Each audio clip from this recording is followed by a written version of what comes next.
Welcome to Car Shopping Mistakes. I'm your host, Deshone the Auto Advisor. If you are car shopping now, or you will be in the next 3 to 6 months, type me in the comments.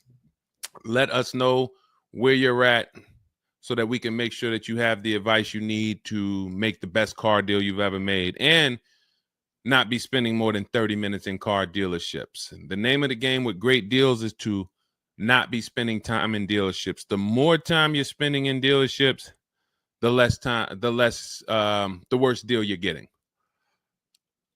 The worst deal you're getting. Valencia, good to see you. Valencia World says she's shopping.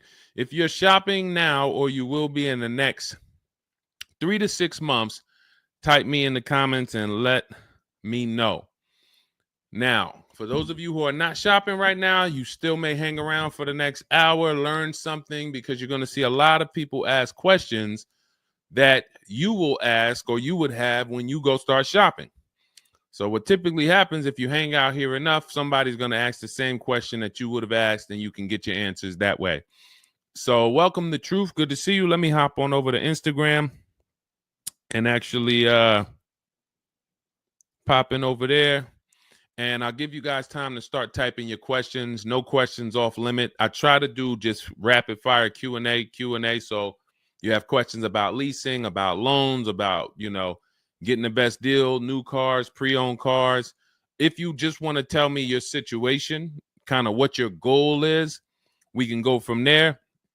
And that's typically how we run it here. So let's see. I'll give you guys time to start typing. Once we get the first couple questions coming in, Dolan will start to bring them into the show. And we'll go from there. All right, I'm just sharing the show. Shout out to the sharers. And before we even start with the questions, I want to talk about the mistakes that I see people making. Let's really start out with the mistake of this leasing versus buying. I'm so happy that over the last 3 years, who was taught never lease a car? You were taught or you heard never lease a car. I could not be more happy that we have been helping people get their first lease for the last 3 and 4 years. The financial advice we've been listening to concerning leasing has cost us thousands of dollars. I was going to lease a car next week. As long as you get 5 offers, cool money. As long as you get at least 5 offers, you're good. See, people are out there paying. There's a couple ways that you can get a car. You can buy it new, you can buy it pre-owned, or you can lease it new. When you lease a car, you're leasing it brand new. So if you look at the financial parameters, you ask yourself, if I buy a new car, how much will it cost me? Now, I want you to use this rule. Every $5,000 is about how much per month. This is not for the new people. If you're new here, type the number 1. Let me know you're new. You've never been on the show. I don't expect you to have the answer to this question. But if you've heard this before, then every $5,000 is about how much on a car payment. You may have seen this in my video. You might have seen this on a show. This is a principle we teach. I want you to lock this into your head forever. Let's see if anybody knows. Or we got a bunch of new people. Michelle's new. I see you. Cool Money's new. DJ Furious. Okay, I see you. Sandra Bonds on Facebook. You're new. Okay, a lot of new people checking in. We're live on YouTube, Facebook, Instagram, and TikTok. So if none of you know, I want you to remember this. Every $5,000 is about $100 per month. Good to see you, Digby, on TikTok. Every $5,000 is about $100 per month. So how do we turn that into a real budget? You look at a car, $30,000 divided by 5,000. You're going to see that's about 600. Well, that is 600. So when you see that a $30,000 car to purchase is $600, if you borrowed that money, now you know about how much that car is going to cost, about how much $600 a month will get you if you purchase. Now, if you lease, $600 a month, depending on the lease deal, could get you a $50,000 car. So we're driving. So if your budget is $600 per month, then you have a couple ways that you can get a car. You can go find a $30,000 new car, no money down. You're at about $600 on a 5-year loan. You can go find a $30,000 used car. You're about $600 on a 5-year loan. Now, for $30,000 used car, maybe it was like $45 when it was new. You get it for $30. Or you can get a $50,000, depending on the lease deal, brand new car that you lease. So let's drive this home. You have people pulling up in cars. They're all paying $600 a month. One of them is driving a brand new $30,000 car. They didn't put any money down.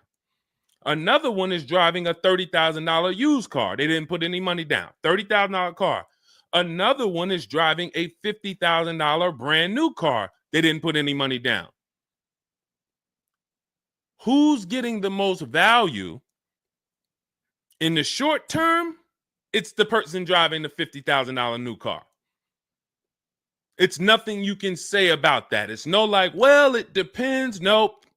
$50,000 brand new car, $30,000 brand new car, $30,000 used car. The person driving the $50,000 car at $600 a month is getting the most value, hands down.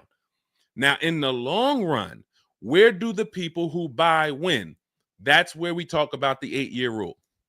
That's why if you're buying your cars and you're keeping it 8 years, you should be purchasing, not leasing. 8 years is when you win. So that's where I wanted to start at. Let's start, like, tear down this bad information you've heard and you've believed about leasing. And I see people asking, we got a lot of questions coming in. I see you, Jaguar Music, on Instagram. I see you, Cool Money. I see you, we got a question. I see, hold on. From what I can see, we got like 4 or 5 questions waiting. So, Dolan, you could bring in the first one. Type your questions in, anything you want to ask. If you want to ask about leasing, I saw someone asked about bad credit. What about if I have bad credit? What about mileage with leasing? Just start typing those questions. We'll bring them all into the show and we'll get to them one by one. Is that true for someone that went into bankruptcy? Okay, so if you came out of bankruptcy, your goal should be to rebuild your credit as quick as possible. Right now, your credit's blank. You come out of bankruptcy, your credit's blank. You have nothing there, and that's a good thing and a bad thing. It's easy for you to build. I've seen people come out of a bankruptcy and literally they have a 700 score in 1 year. They're going to go get credit cards. Just like if you're 18. If you're 18, you go get credit cards, you don't use them. Pay $15 gas, or you don't have a car yet. You pay $15, $20 a month for something, pay it off. You're going to have a 700 credit score. The more you don't use your credit, the more credit they give you. So when they see that you have the credit, $500 credit card, $1,000 credit card, you're not using it, credit score is high because your utilization is low. So that's what you should be doing. You cannot come out of a bankruptcy, just wipe your credit, and then go into the dealership and be like, okay, now I can get a car. You have no credit history. So the first goal should be, let me rebuild my credit as quick as possible. And you can do this quick. Follow Shonda Martin. Some of you know Shonda Martin. She's on pretty much every platform we're on right now. And she's road to 750 plus. Now you got to let me know. Can you wait and build your credit for 3 to 6 months? Can you start to get some type of credit history? Or are you in need of a car right now? In which case you have to get a car with bad credit or no credit. Because if you don't have anything on your history, that's technically no credit, which is bad credit. So, okay, you need something ASAP. Okay, so what you should be doing, and again, if you don't have good credit right now, you should be buying the smallest car you can with the lowest payment. I got into the car business 2006. I was 22. I've been in and around the car business since then. So what is that? Almost 20 years now? The mistakes come from 2 things. You don't know what to do. A lot of the stuff I'm going to say, oh, I didn't know I could sell a lease, Deshone. Oh, I didn't even know I could sell a car if I don't have the title. It's not paid off yet. I thought I had to pay it off to sell it. Deshone, I didn't know every dealer, every, Toyota dealer has a different price. I thought they were all the same price, like the Apple store. All of that is you didn't know. Oh, I didn't know about leasing. I thought it was this. I thought it was that. I had misconceptions. All of this stuff has cost you thousands of dollars. That's you not knowing. The other problem is you know and you don't do, because now I'm going to make sure you know. So once you know, it's your obligation, or it's up to you if you're going to do. So if I have bad credit, I'm looking to rebuild my credit. I need a car right now. First thing I'm doing is asking myself, in my book, Cars from Home, first step is how many years you're going to keep the car. Because we need to determine, are you going to lease or are you going to buy? Are you going to lease or are you going to buy? You don't determine that based on how many miles you drive or, oh, I'm not. It's the 8-year rule. Are you going to keep the next car 8 years? Who keeps their cars more than 8 years? Type K. Because you're buying what we call keepers. If you're a keeper, Deshone, every car I buy, I'm keeping this thing 8, 10 years, 12 years.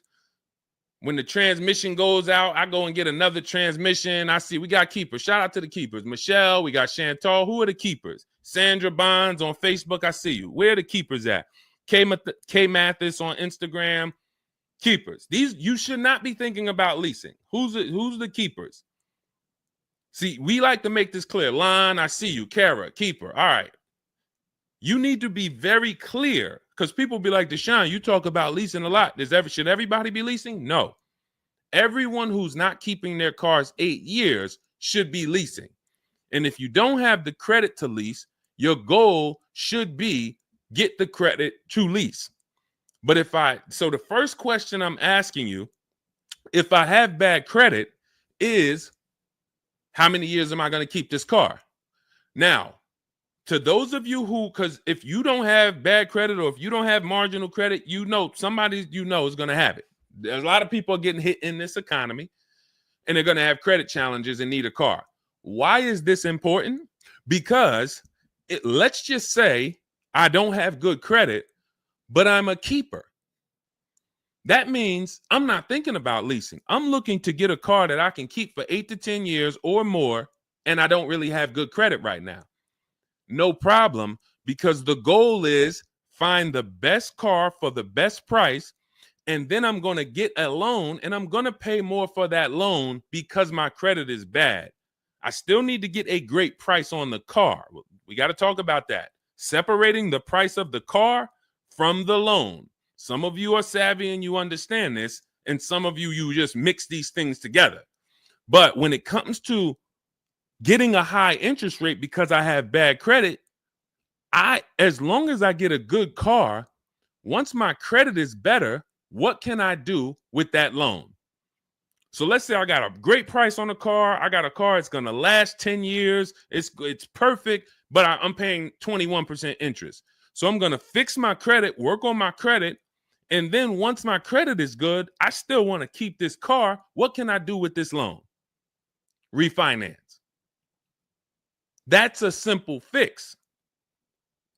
But if you don't realize that you're a keeper, then you're going in and you're getting a bad car, 6 months, a year down the road, 2 years, the car's having problems because you didn't take it seriously that you needed a long-term car. So not only did you mess up the plan because the car is going to start having problems, now I got to see, do I want to fix the car, or do I want to, I got to make the payment, now my payment's due, but then the car's having problems. All of this can be prevented. And you need to know up front what your goal is.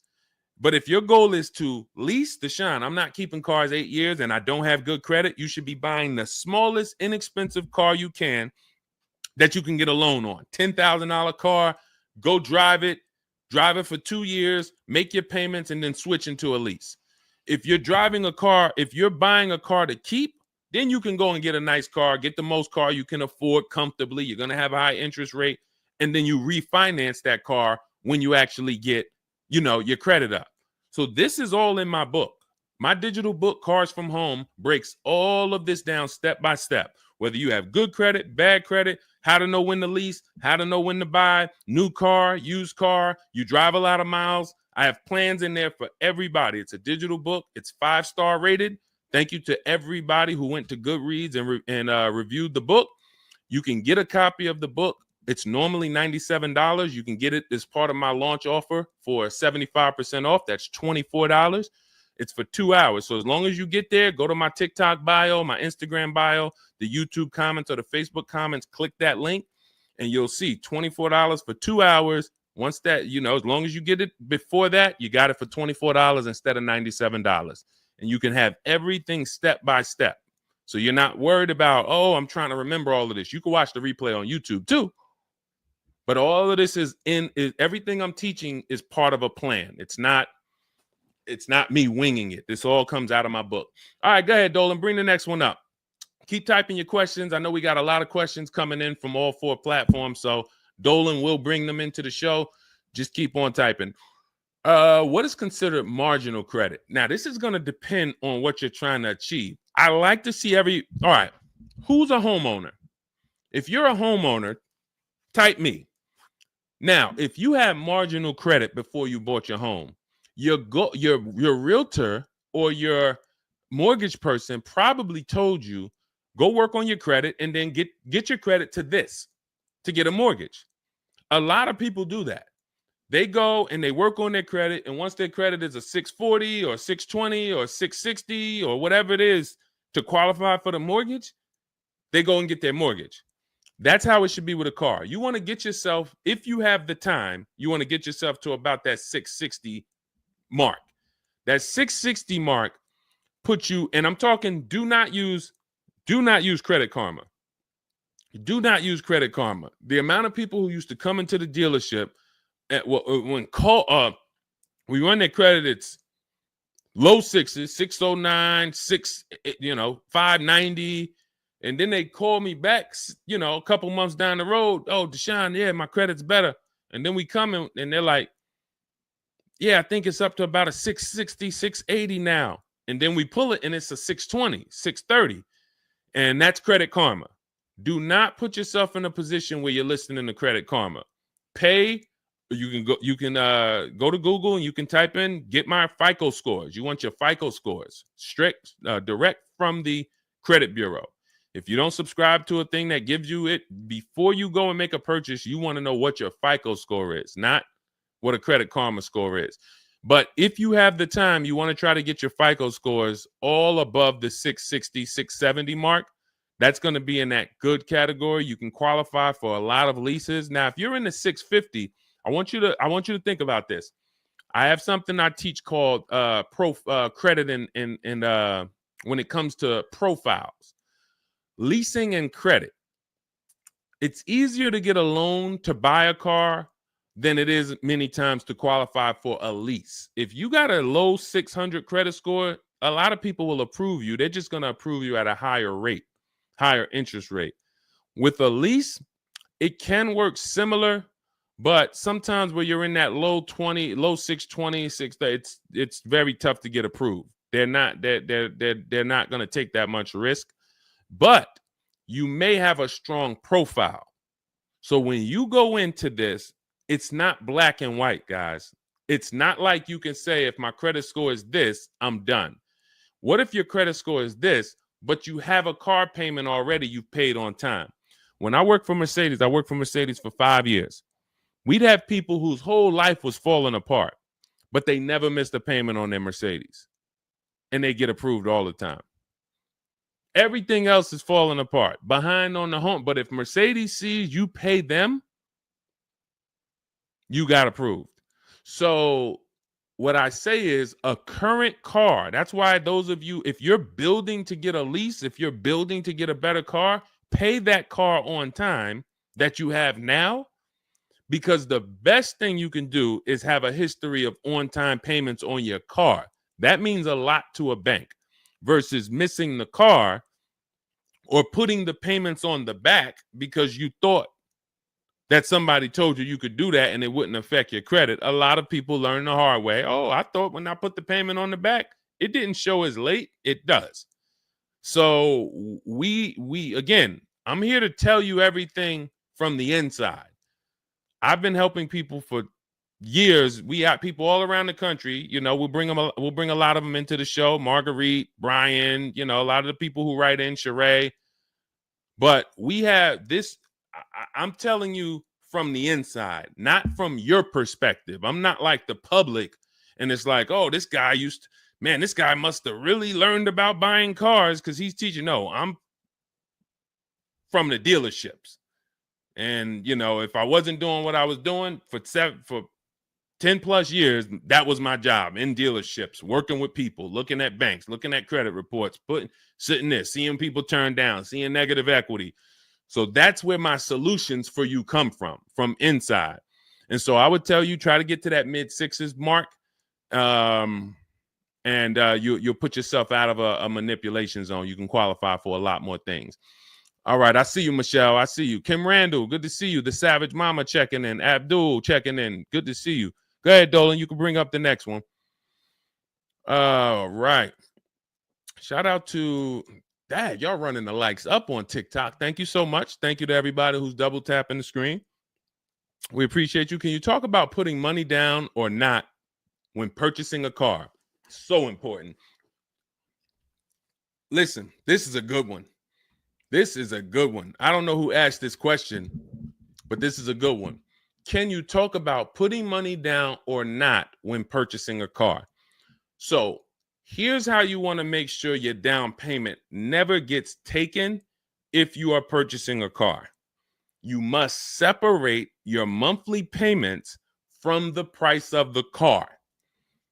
You make the mistake sometimes of going in and saying, what's the payments on that car? Who's ever said that?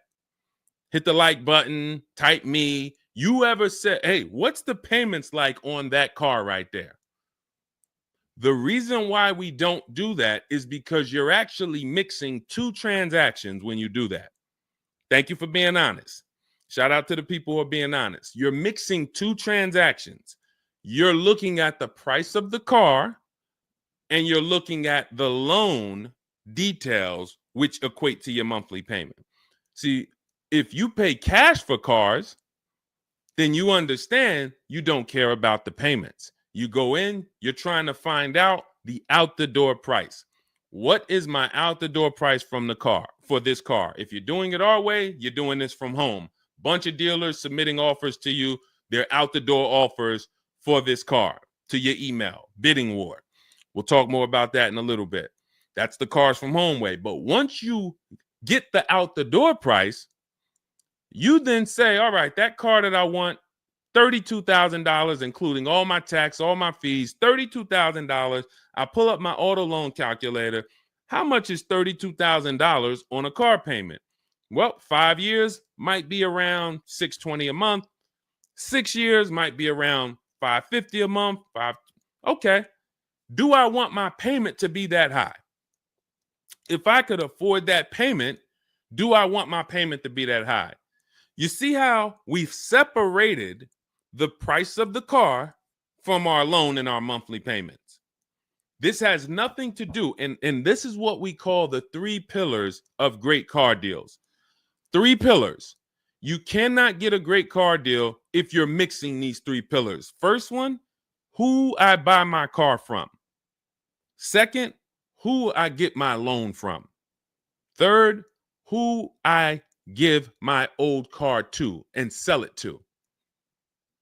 That's why we don't say trade here. That's a curse word. Forgive me if I even saying it.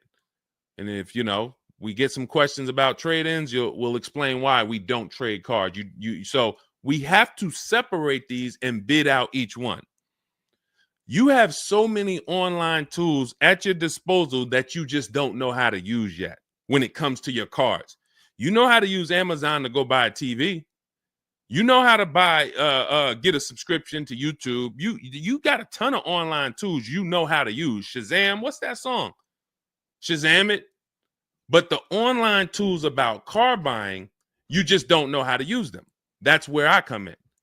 Our entire system is showing you websites that do this, tools that do that, And so we can make sure that we're getting the best deal.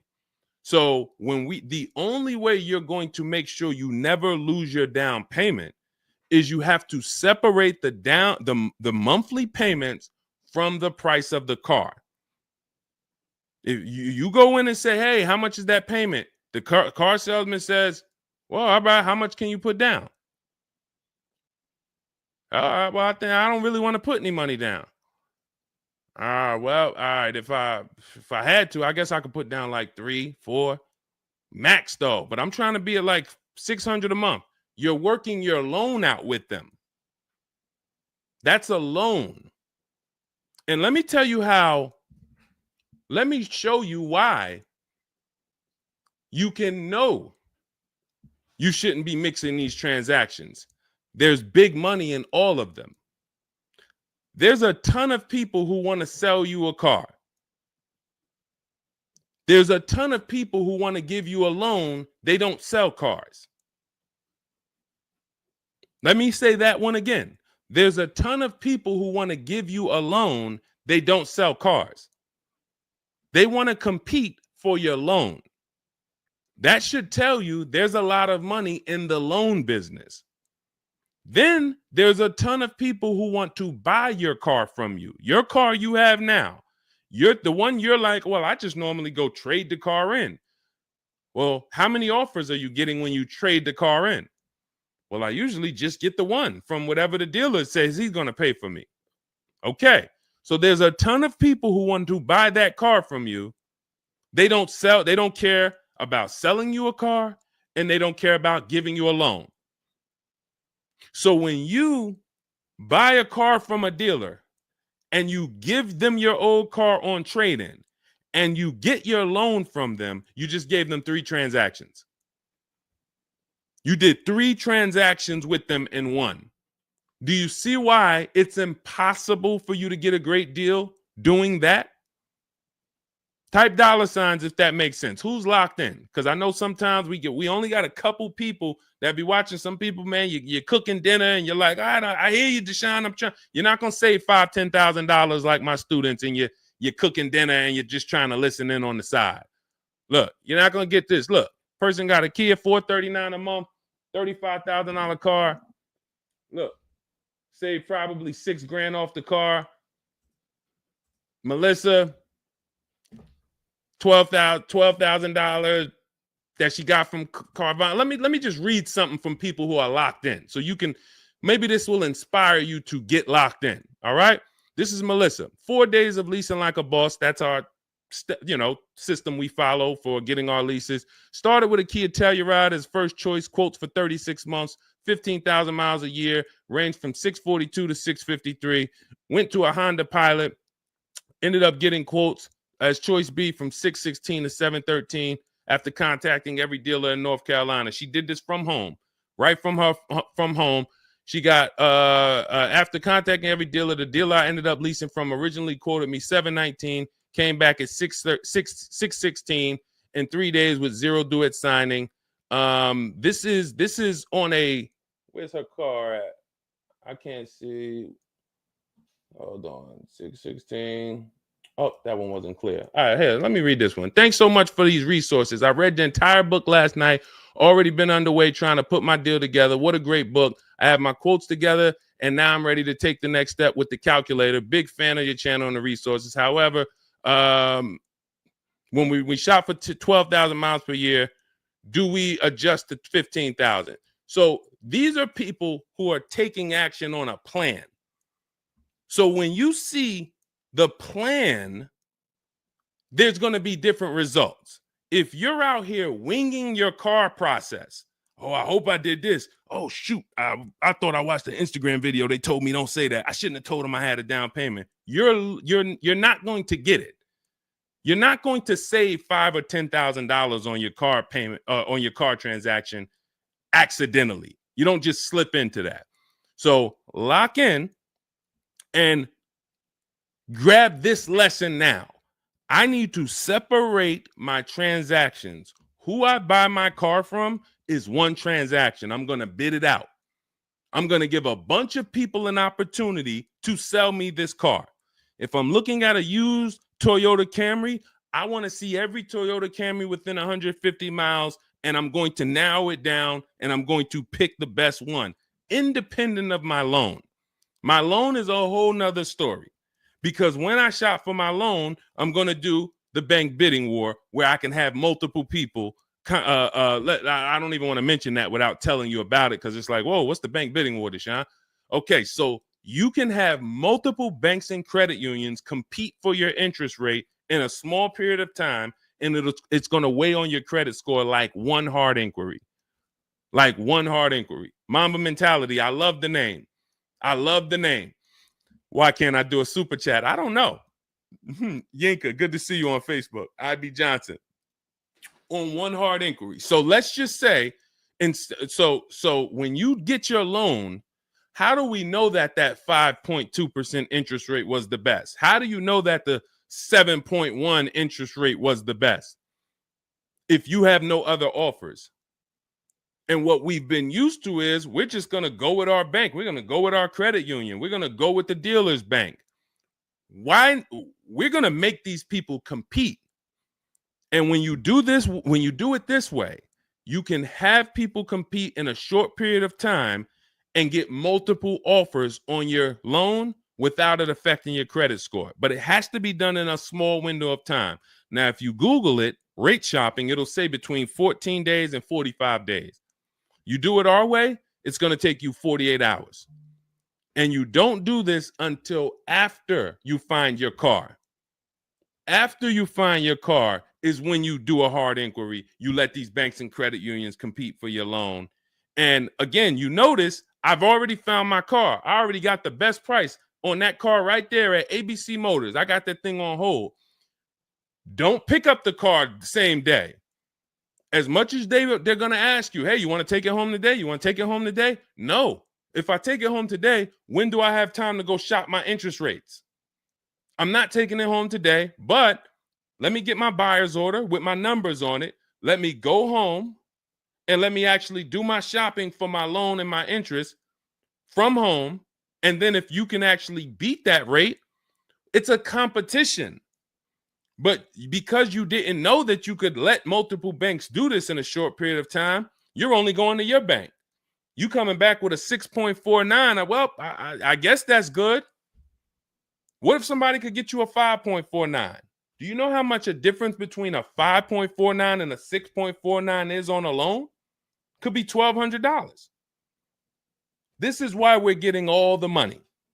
So again, all of this is in my book, digital book, Cars from Home. You don't have to wait for it to come in the mail. You can have it by the end of the show. It's in my TikTok bio, Instagram bio, Facebook comments, and YouTube comments. Normally $97, but you can get it as part of our welcome offer for $24. As long as you get there before the 2 hours is up, you get it for 75% off. It'll have everything in there. That is the bank bidding war. If you're not, again, before we go to the next question, if you're leaving the dealership wondering, if I was to walk up to, yo, Deshone, what's going on, man? Hey, I just got this car, man. What do you think? Okay. Did you get a good deal on it? Yeah, man, I definitely got a good deal. How do you know? If you're not saying to me, yo, man, you know how many offers I saw? Man, I got about 6 offers on this car from different dealers. This was the best one. Okay, you did good. What about your loan? No, man, listen, my bank competed, credit union competed. The dealership told me none of their banks could beat what my bank gave me. Congratulations, man, you got a great deal. But if you don't have that same confidence, you did not get a great deal. And now you're driving in a $30,000 car, $50,000 car, and you don't have the confidence that you actually didn't leave thousands of dollars in these dealerships. This is crazy. And when you get mad and stop accepting it, you'll listen to what we're telling you to do. If you think you deserve that abuse, then you're going to keep doing the same thing. That's why you got to unlearn. Okay? So separate your transactions. Who I buy my car from, I'm getting multiple offers for. Who I get my loan from, I'm getting multiple offers. Who I sell my old car to, I'm getting multiple offers. And with the internet, I can do all of this right from my house, right here. All right. That's the Cars from Home way. Let's go, Dolan. All right. Keep typing your questions. I see you, Mamba Mentality. I see Mamba Mentality got a lot of questions. Samante Love, good to see you. Jay Bass, good to see you. Yep, Jay Bass. Separate transactions. Exactly. D So Chill on TikTok, good to see you. Lisa on TikTok, good to see you. Hector Ruiz, thank you, Hector Ruiz. Shout out to the sharers. Shout out to the sharers. I always got to take time to shout out the sharers. We can't do this without you. All right, how can I schedule a consultation with you? Also, does it make sense to lease a pre-owned vehicle? So let me answer the bigger part of the question first. Most leases are going to be brand new. There's only been a few manufacturers that have tried to do a pre-owned lease program. Lexus tried it. BMW's tried it. And there's certain brands that can technically lease a used car.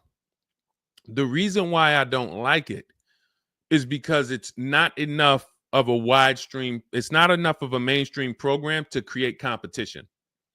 And if you can't create competition, then you don't know if you're getting a good deal. If you walk in to lease a brand new car and you're walking in and again, we don't do this. We never sit down in a dealership. We're there to test drive only. We're never talking numbers. But if you are doing it the old way, you're going to go in and then you're going to get a bad lease deal presented to you. And they'll say, well, I could lease you this 3-year-old one and it'll save you like $150 a month. How do I know that's a good deal? It might be affordable. And sometimes you confuse affordable with a good deal. It's not a good deal because you could afford it. I want to let that sink in. We confuse, you know how many people I watch get a horrible deal, but they go home and they're like, yo, man, they got me to my payment. Bad credit usually. A lot of people with bad credit will brag about yo, man, you got to go see Joe, man. Why do we need to go see Joe? Man, he got me in a car. Nobody else could. All right, let's look at the numbers.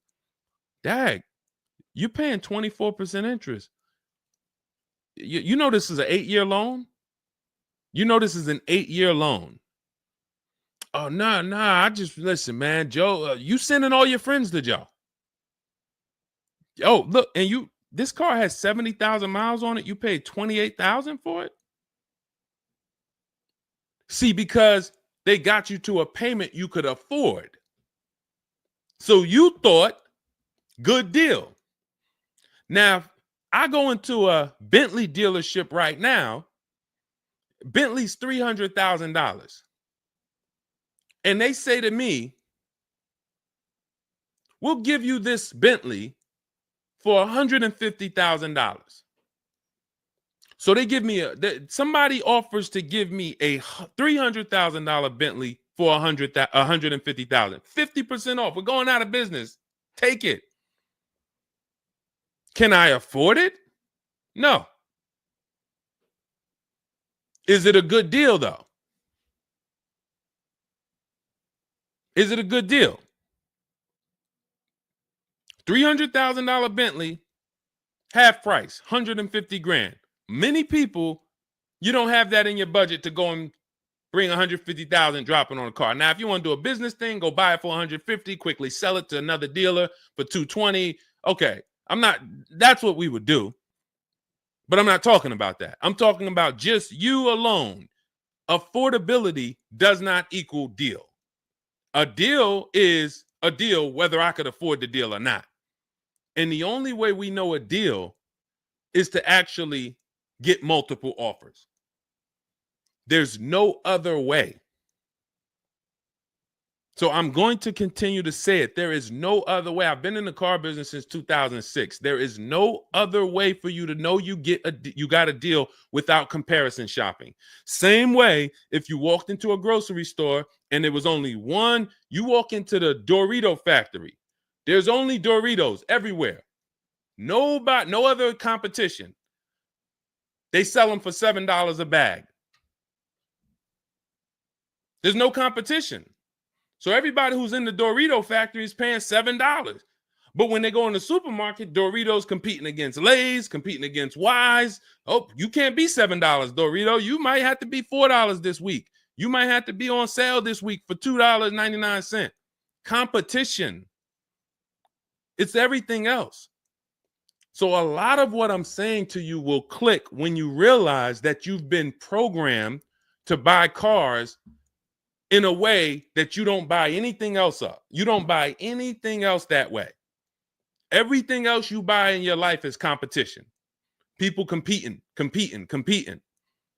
Everything else only with cars, we look at one offer. So that's why when you come home, start to look at the whole market, you're going to love this. You're going to be like, man, I don't know how I didn't start doing this before. What I'm teaching is not, the whole Cars from Home system is not rocket science. We just use the internet to create competition. That's how we get crazy deals. That's how you see Alex graduated, was able to get a new lease for my partner, sold his old car to Carvana, bid that out. Notice he didn't trade it. He didn't say I traded in my car. I sold my old lease to Carvana, old 3,500. He got 14. That was his highest bid. Went test driving, got a 2025 Hyundai Tucson, got a 1.3% lease deal, no money down, $42,500 car, $580 a month, and that's a 1.3% lease. Now, $42,500, guys, would normally be, with no money down, about $800 a month. Maybe about $825 for 5 years. He's paying $580. So when we talk about leasing keeps thousands of dollars per year in your pocket versus purchasing. Thousands of dollars, not hundreds of dollars per month, but thousands of dollars per year. So so to answer your last question, I don't do consultations. We have 3 ways we help the public: through my book, through our Shop with Deshone program. A lot of these people that you're seeing me share, they've either got my book or they're in our Shop with Deshone program. Just Ralph, Jen, Stormy. Just wanted to let you know that your package worked. $48,000 MSRP, no money down. She's paying $622 a month. That's normally a $900 payment. Marie, some of you know Marie from some of our other shows. We talked about her. Just wanted to reach out. Thank you. She used the book, saved over $13,000 off of her Mercedes, got her payment to be hundreds lower per month, maintenance included. Just wanted to say thank you. She got a 2025 GLC Coupe. Some people have this same car. You're looking at this car. You're like, hold on, Deshone, I got that same car. Did you get $13,000 off? Did you get $13,000 off? This is when we got to say to ourselves, whoa, what's happening that Marie got $13,000 off? I thought I did okay. I got $4,000 off. You see how dangerous it is when you don't get multiple offers? You thought, man, I negotiated, man. I was in that dealer for about 5 hours, man, to get that $4,000 off. Marie never went into a dealership and she got $13,000 off. So you just made a $9,000 mistake. So you could either change your behavior, go grab my digital book, Cars from Home, learn the same thing, use the same strategy step by step that Marie just used, and you could eliminate you making these types of mistakes, or you can continue to do what the car business wants you to do. So in my digital book, you have everything. That's why it's called 7 Steps to Saving Time, Money, and Avoiding Dealerships. It's in my TikTok bio, my Instagram bio, YouTube comments, Facebook comments. You can get 75% off for the next 2 hours. So you won't pay the normal $97. You get it for $24 if you get there before the welcome offer expires. And that's a digital book. It'll be in your inbox by the time we end the show. You'll have all these strategies to use for you, your family, your spouse, your kids, to make sure every transaction you're winning. You're leaving no money on the table. All right. So yes, I don't do, and you'll see in our Cars from Home toolkit in my bio, we do have a program where we shop for people around the country. In fact, before we go to the next question, let me show you what you'll be able to do. But in our case, we do this for our clients. So you get in where you fit in. I don't tell you, it's like if I put a buffet in front of you, everything gets you full. You get the book, you're there. You come into Shop with Deshone, we do it together. You watch our video checklist. You have coaching calls, we have Zoom calls, we have a private Facebook group. You get to your goal. Or you can, if you qualify, you got to have the credit. You got to be shopping for a new car. You can look into our Done For You program. You can book a call with our team. But here's an example of how big of a margin these offers. I want to show you the difference between some offers here, because some of you don't really see it. Hold on. I got to label these better for our next show. Okay, here's an example. So we can see here for this particular car, the payments ran, all of the car itself is $64,000. We're shopping for a Genesis. This particular month on this particular car, the payments range. Y'all ready? We got 6 offers on this car. The payments range from, well, I'm just reading them to you. $973, $899, $1,102, $1,066, $921, $913. Now this is initial payments. Why is there a $200 difference in these initial payments? This is why you never want to take people's first offer, because the initial payments are going to be high. But even in the initial negotiations, why is it, Deshone? Wait, all of these cars are the same price. Why is one dealer at $1,050 and another dealer is at $899? Because they're criminals. So what do you think you're doing if you just walk into a dealership and say, let me give this dealer a shot at negotiating? If you're negotiating with the dealer that's at $1,050 or $950 or $975, where are you going? And the goal is to have that dealer. This is why when these dealers come, when they come down $100, you think, oh, I had to win. Man, they just came down $100 per month. They started out, they were at $590, and now we're at $490. This has to be a good deal. Well, how do we know that they weren't supposed to start at $490 and end up at $390? If this is clicking for you, type a $, because this is clicking for some of you. Those of you who are locked in, this is why it has to be a mentality change. I'm pulling back the curtain so you can see that, Deshone, it's been feeling like when I go to buy a car, it's a mental game. I drive off and I'm kind of happy, but then I don't really have the peace. I don't really feel like I did good. I'm kind of hoping I did okay, right? That's you, right? So I'm telling you that your gut has not been lying to you. I see you, P. Honda Fundamental Salon. Good to see you. Got my book. Use it. Use it and win. So your gut is not lying to you. I'm just the one from the inside coming to tell you that you closing your eyes and hoping things go well is not working. It's not going well for you. If you looked at other people, they're doing better. If you looked at people with strategy, they're getting cars for $200 a month less than you. They're getting $5,000 off less than you. They're leaving knowing that they got the best deal because they saw so many offers. You're hoping, and that hope is not leading to that hope is a bad strategy. So what you want to do is you want to change your mindset and realize that the dealer's whole goal is to keep you from shopping. If you burn that into your head about the car business, the entire goal of every dealership is to keep me from shopping their competition. And if you know that, then you're not going to go into the dealership. You're going to say, all right, how can I be at home and do this from home? Again, that's all in my book.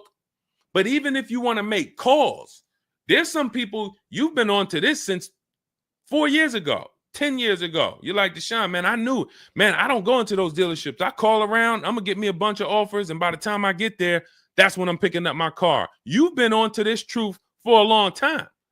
Some of you, I'm not telling anything new. Some of you, you're like, whoa, I didn't know that really. I thought that it was all about going in and just negotiating. No, because 80% of dealers are never going to give you what we call a below market deal because they got too many other people walking in that's willing to pay a higher price. So you have to find the dealer who is going to give you that low payment out of the whole market. That's why this is a bidding war.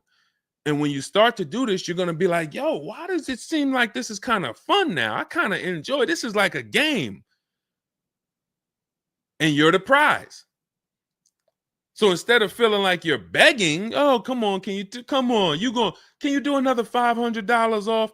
Come on, man. I'm only asking. Get me from 520 to 499, man. You're begging. So instead of begging, you got people now competing for you. Whole different story. That's what we want. That's the transformation we want for you today. All right, let's go. Dolan, next question. All right, Fundamental Salon, I see you. I see you, Jay Bass. I see you, Randall Pine Straw. You got the number 3 gifted badge. Thank you. Y'all lighting up the lights on TikTok. Thank you so much, Monica 9300, BKS Aggie, Timothy Garces, Drew Saberton reposted the broadcast. Thank you so much. Shout out to everybody sharing this. What about military personnel? What's the question? Just rewrite that question because I don't know. What's the question? I know what about military personnel. I don't know. Are you asking about military rebates? I don't know. So just kind of give me a full question, and then I'll be able to give you a better answer. Hello, I'm planning on purchasing a 2025 Escalade. Any negotiation between the MSRP and the invoice? Of course. Now, if you walk into a dealer and you say something like that, what is the dealer going to say? So let me ask everybody who's watching. We're live on Facebook, TikTok, Instagram, and YouTube. If this person casually walked into the dealer and said, hey, is there any negotiation between the MSRP and the invoice? What do we think a smart dealer is going to say? Not an honest dealer, a smart one. Thank you, Sassy. No. No. And you know what's crazy? They're going to say it in a way that makes you believe it. So if I put my car salesman hat on and I switched it to kind of for myself, this is what it would sound like. Or is there any negotiation between MSRP and invoice? Not really. On these cars, I mean, we don't even have a lot of them. A lot of people are trying to get them now because the tariffs are about to hit. And even though this is an American-made car, some of these parts, they're produced in Mexico. So there's not, we really like to, a lot of dealers are selling them over MSRP. In 10 seconds, I just took you to, whoa, but can I get MSRP though? See, that's why I'm never training you to go in and negotiate with people that negotiate every day, 3 times a day for the last 10 years. You're just not going to be a match. You might negotiate office furniture. Yo, Deshone, I do office furniture. A car salesman couldn't come in and negotiate with you on office furniture. But you can't go into a car sale and negotiate with car salesmen because, again, the psychology, we just know every question to ask, everything to say. It's a mind. And so some people use it for good and some people use it for evil. And so how do we find out what the discount is on the Escalade? We talk to multiple Cadillac dealers. Now, if you're doing it our way, in my book, I have scripts that I wrote for you. It's all by email. So there's a reason that people can actually go in, use this book, use these scripts, and come out with great deals. This is Trey. Trey got 3 cars using our system. He says, my son was in the market in 2025. He just got a 2025 Blazer. He said, I started sending emails in the wee hours of Tuesday morning. So those are email scripts that I wrote. They're in my book. You have access to them when you get my book. You're using all my scripts. We're not talking. We're not doing any of this by mouth and saying, oh, I got to remember What did Deshone say? Don't, oh, I didn't want to say that. None of that. There's no room to make a mistake. We're just typing, copying, and pasting. He says, emailed 25 to 30 dealerships, got 8 offers, closed the deal in 2 days. 2 days. So some of you, you're like, Deshone, I need a car in like 2 weeks. No problem. Trey got his in 2 days. So once you start this process of engaging with the dealers, you'll get a car in 3-4 days if you're slow, because that's the way it's set up. So he gets a $56,000 car. He closed the lease at $560 a month on this Blazer electric vehicle. $560 a month, first month's payment due at signing. That is a $56,000 car. And he's gotten 3 cars. He said his first one with our system was 2.5 years ago. He leased another vehicle for his daughter last October, and now he just got his son's lease. 1.5% lease, a 1.33% lease for his daughter, and a 1% lease for his son. So if you're doing it our way, you're sitting at home, you're getting multiple Cadillac dealers to compete by email, and then you're going to see, oh, this one's going to take off $2,000. This one's going to take off $5,000. These 4 are taking off nothing. This one, he's charging $3,000 over the list price. Oh, here's the winner. They're taking off $5,000. That's the best offer. Now, sometimes you get a deal like Sean, and we never know when the bottom is. And let's take this Genesis. Perfect example.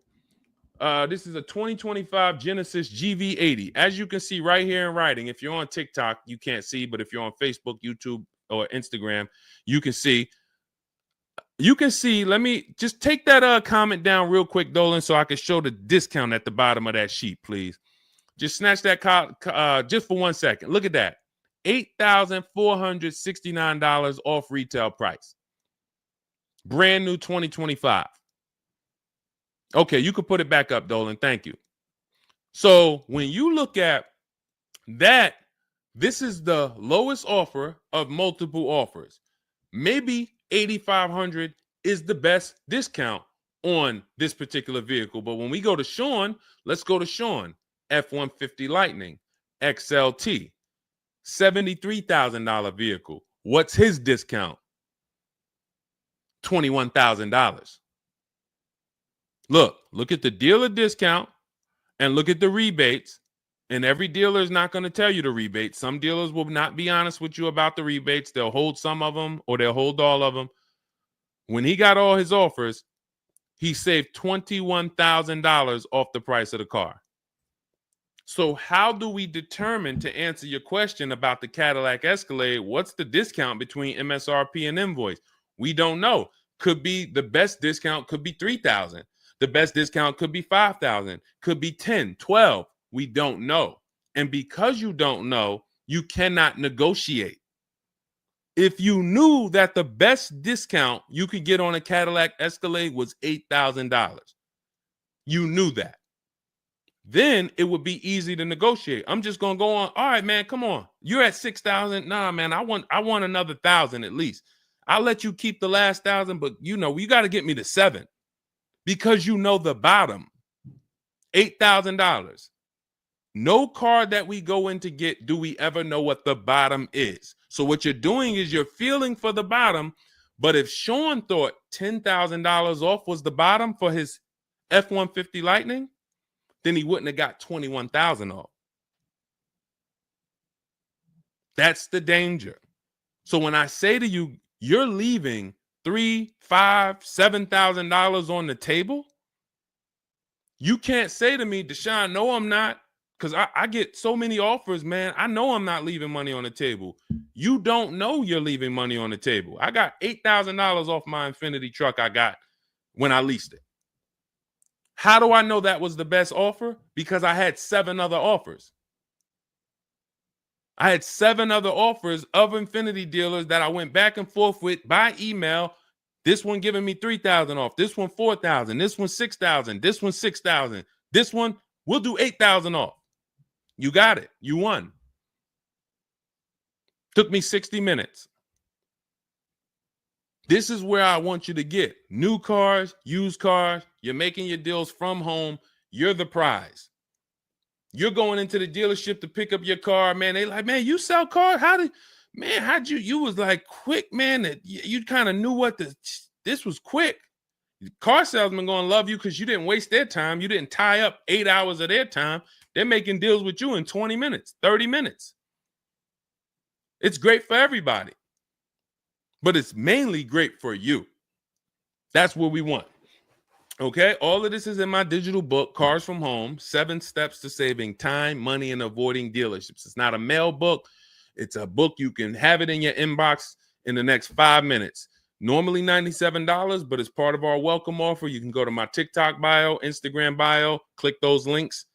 You can go to the Facebook comments or the YouTube comments. Dolan has a link for you guys. You get 75% off. That's $24, but it's only for 2 hours. Now, if you visited earlier, some of you, I did a show, my last show, you might have visited the link and you missed the countdown. You'll see it's gone. So you want to make sure when you actually go there, even if you come back in a couple minutes, don't let that timer hit 0. Book's still worth $97. You saw Marie, she saved $13,000. So I think if Marie, if she was on the show, she would say, look, even if you missed the $24, get that book. Save me $13,000 off my price. All right. Corey Duncan, I'm just catching your comment on TikTok. Look, it works, y'all. I promise. Leased a car back in April after using his book. Got the best deal. You see what I'm saying? Like, and this is all over. It's too many people for me to pay. When I tell y'all, like, it's too many people. I pride myself on not can Deshone get great deals. Obviously, you guys know if I could sit on here and answer your questions for an hour and a half, clearly I've been in the car business since 2006. Clearly, Deshone can get great deals. But can other people? That's why I'm showing you other people. That's why I'm showing you Benita. That's why I'm showing you Kimberly got 20 grand off her Maserati when she got it. Zafrina got 2 cars. She got a car last year, got her Jeep Grand Cherokee, $66,000 car. She got it for $579 a month. And then she just got another car that she posted 2026. Not even a 2025. 2026s. It ain't even out yet. She got a Kia or just came out recently. Kia EV6, $76,000 vehicle. She got it for $742 a month. She leased it. Now let me just do some math for you real quick on how crazy a deal that is that Zafrina got on her second car. The first one's crazy too. They're both crazy. But let me just, here's how we judge a lease. We judge a lease by how much we're paying and how much car we get to drive for that payment. So the reason I created the 1.5% rule is for you to know you're paying too much money for a car you're giving back. The 1.5% rule tells us if we divide the monthly payment into the MSRP with no money down, it creates a percentage. And if that percentage is over 1.5 for 12,000 miles per year, we're paying too much. It's no value there. It's a bad value lease. Let's look at Zafrina's deal that she just got. She's paying $742 a month, and she got a $76,000 car. So let's say, go into our calculator, $742 a month, 36 months. That equals $26,700. That includes taxes, everything. That is how much she's giving them for 3 years to drive this car. $26,700. It's a $76,000 car. You don't have to be a mathematician to know that if you walked into a showroom and you saw a $76,000 car, once taxes and fees and everything were on top, it's over 80 grand. And you could drive that car for 3 years for $26,000 and you give it back to them, we can imagine how much value that is. So that's how we judge a lease. And the more I pay, the more I have to look at, okay, is this a good lease deal? Is it a great lease deal? Is it a steal? Zafrina got a steal. Anything 1% or lower, it's a steal. From 1% to 1.5%, that's a good deal. Well, let's say from 1% to 1.25, great deal, great value. And then from 1.25 to 1.5, good lease deal. So it's good, great, and a steal. Any of those is good. It depends on the vehicle, and it depends on how well you get offers, because different vehicles have different lease programs. But once we get, you don't walk into a dealership and say, hey, get me the 1.25 or get me the one. You don't do that. You got to see what the best offer gets you. But this is where you want to be at. Empowered shopping. Okay. Thanks, Randall. I'm working on my lease deal now from the book. Way to go. Way to go. All right, Dolan, go ahead. Pull up the next one. I'm going to take a sip of water. I see we still got a lot of questions to get to. Let's go.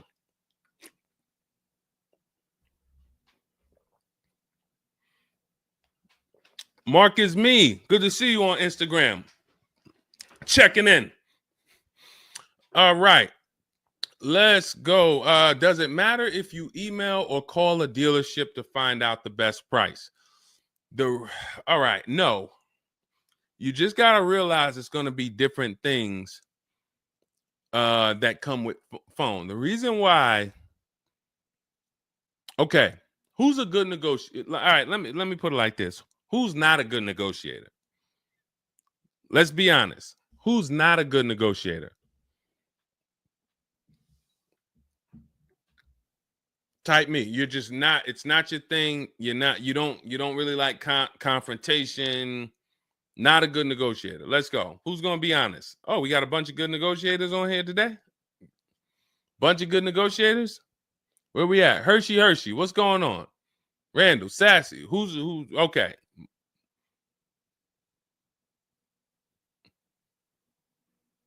Okay. Couple people that want to be honest. Everyone else is a great negotiator. You need that to get on the phone. In order to get on the phone, you need to be a good negotiator. You need to be quick with your words. You need to be, and that's what's going to happen when you're calling to get deals. Now, if you're calling to get deals, you just need to be able to know exactly what information to give and what information not to give. So let's just say you call in and you're trying to get an offer, and somebody says, "Hey, wait, I need your credit." Okay, are you gonna say, "Well, no, actually, the people who I've been working with, they haven't been asking for credit. Just assume tier 1," or are you gonna, fumble through that? And if you so this is what you're going to get. That's why I say if you're calling, you could try asking for sales managers. But the reason why email far exceeds getting the offers by phone.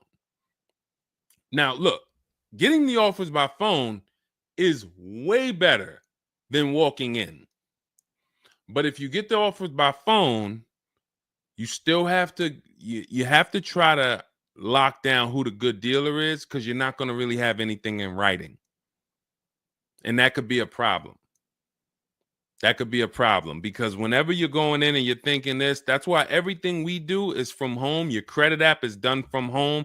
If I'm talking to somebody on the phone and I feel like I done talked to maybe 8 dealers, I got 5 offers, and one guy, Matt over at, that dealership it feel like he's being honest. He's giving me the offer. He told me this is what your payment's going to be. It includes taxes. It includes everything. Or this is what I'll sell you the car for out the door. Okay, I'm doing the credit app online because I want all of that firmed up before I get there. I have a video we're going to put out soon about a dealer who we just experienced this shopping for a client, where the dealer put something in writing. And then when we did the credit app, or the client did the credit app, changed the offer. So when they changed the offer, that means they didn't want to do that offer to begin with. Oh, no, they didn't change the offer. They said the car was sold.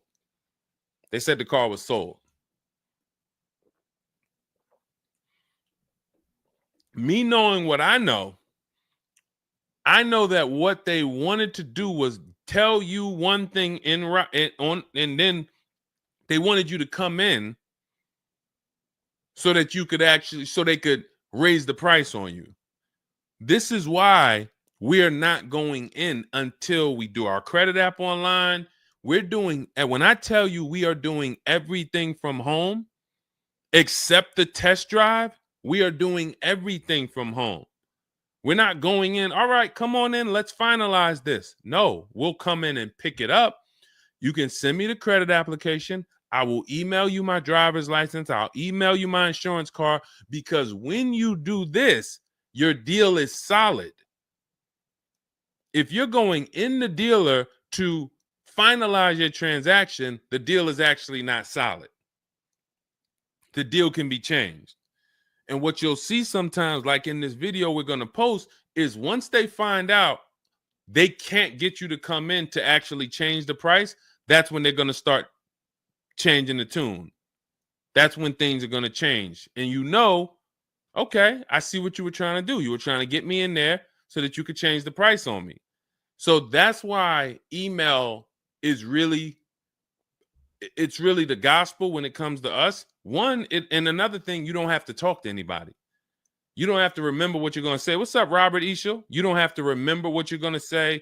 You don't have to worry about saying the wrong thing. When you're doing this by email, especially when you're using our stuff, if you have my book, my digital book, everything's in there. The scripts are in there.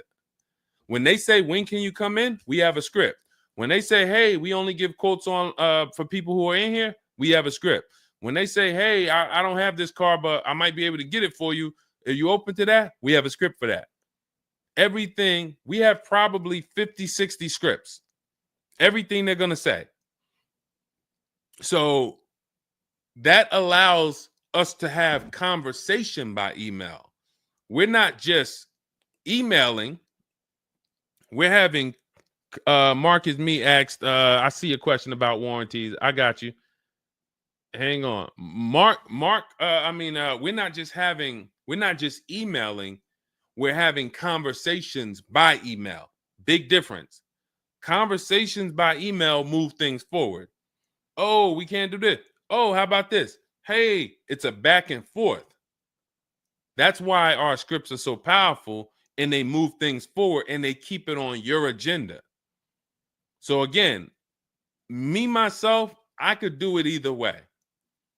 If I was doing one car deal, I could call around. I'll ask for sales managers. I'll talk to the sales manager. I'll try to get a car deal done. But it's the transferring of information, and this doesn't work on a used car. So this only works on new cars. So if I was buying a used car, it's a whole different system.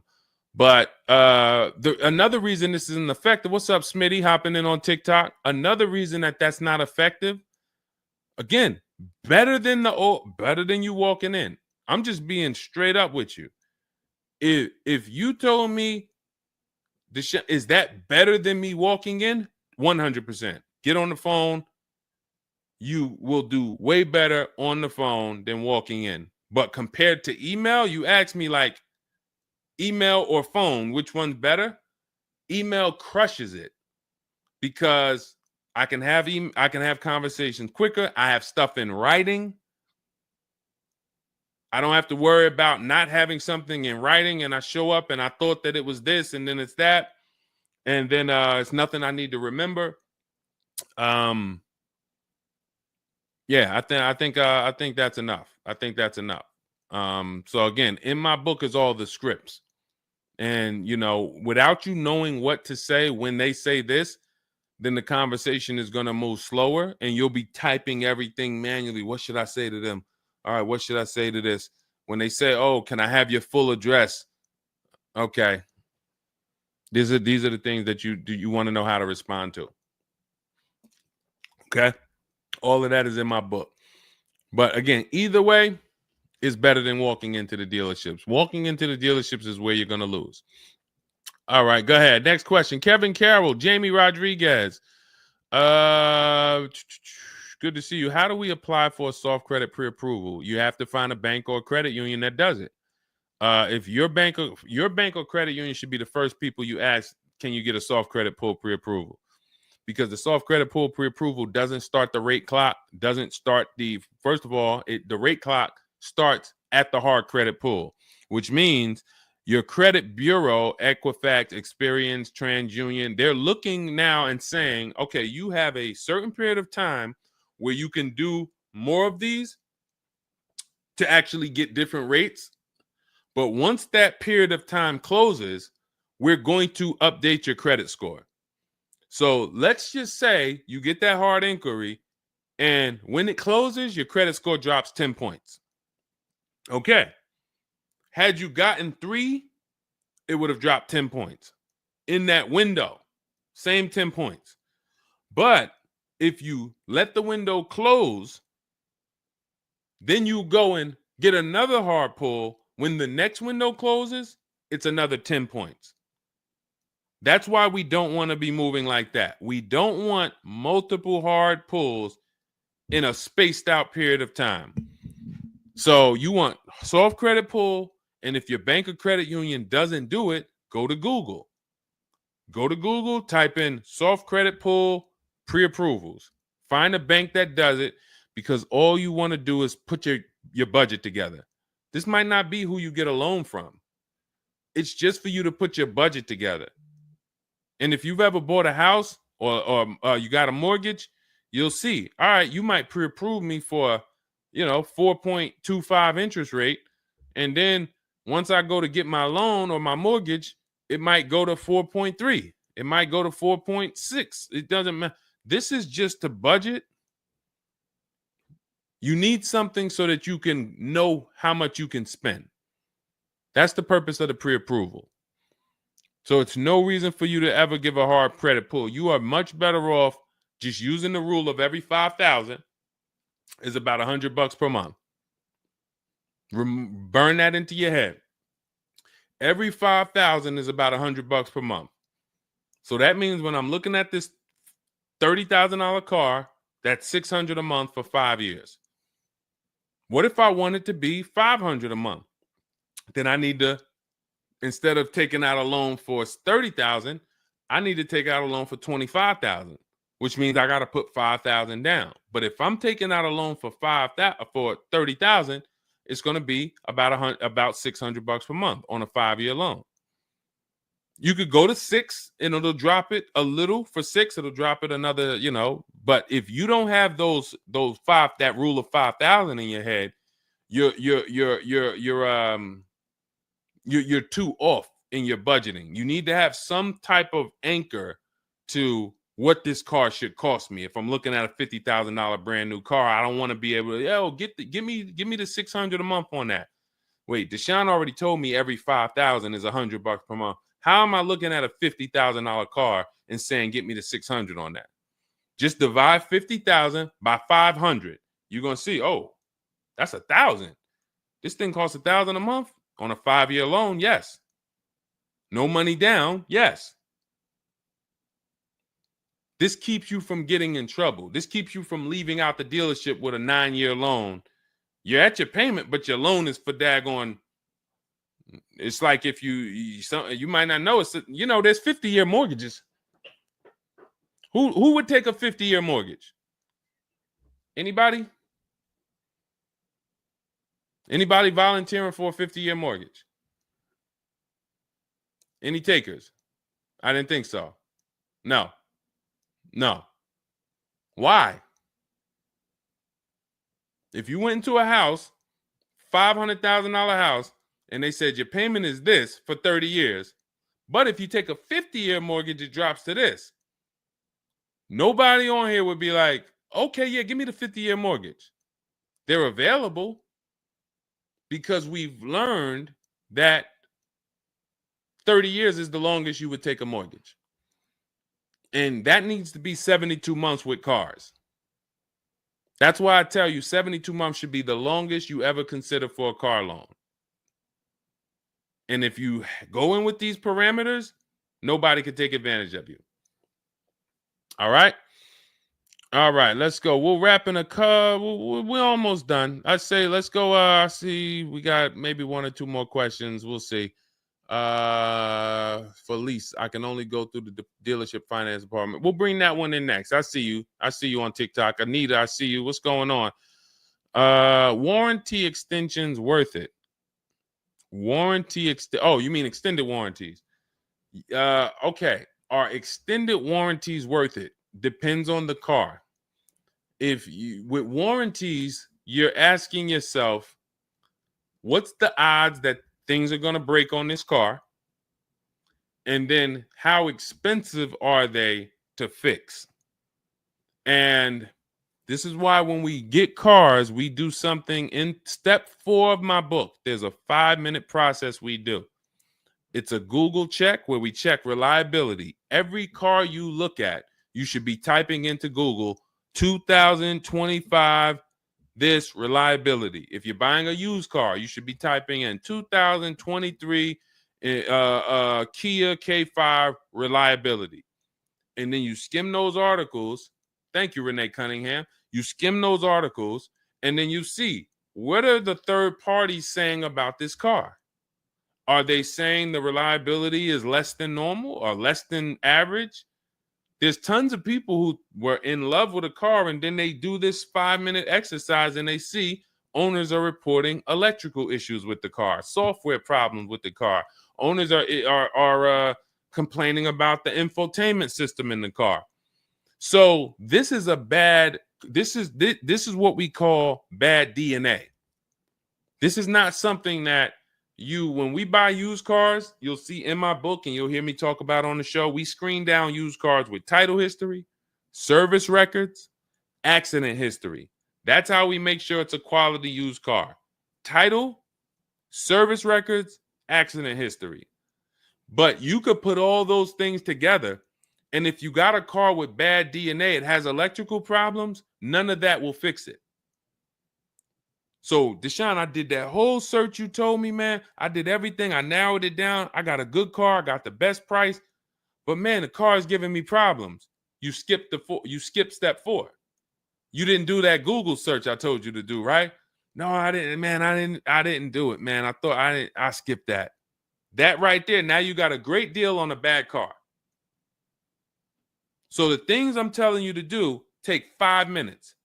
Nothing that I have talked about on this stream takes 2 hours or 1 hour or 45 minutes. Shoot, I have my car in 60 minutes. I do the whole process in 60 minutes. So not one thing I have told you takes more than 15 to 20 minutes at a time. So this is a 5-minute exercise concerning this question somebody asks, are extended warranties worth it? So extended warranties cannot fix a car with bad DNA. You want to skip that.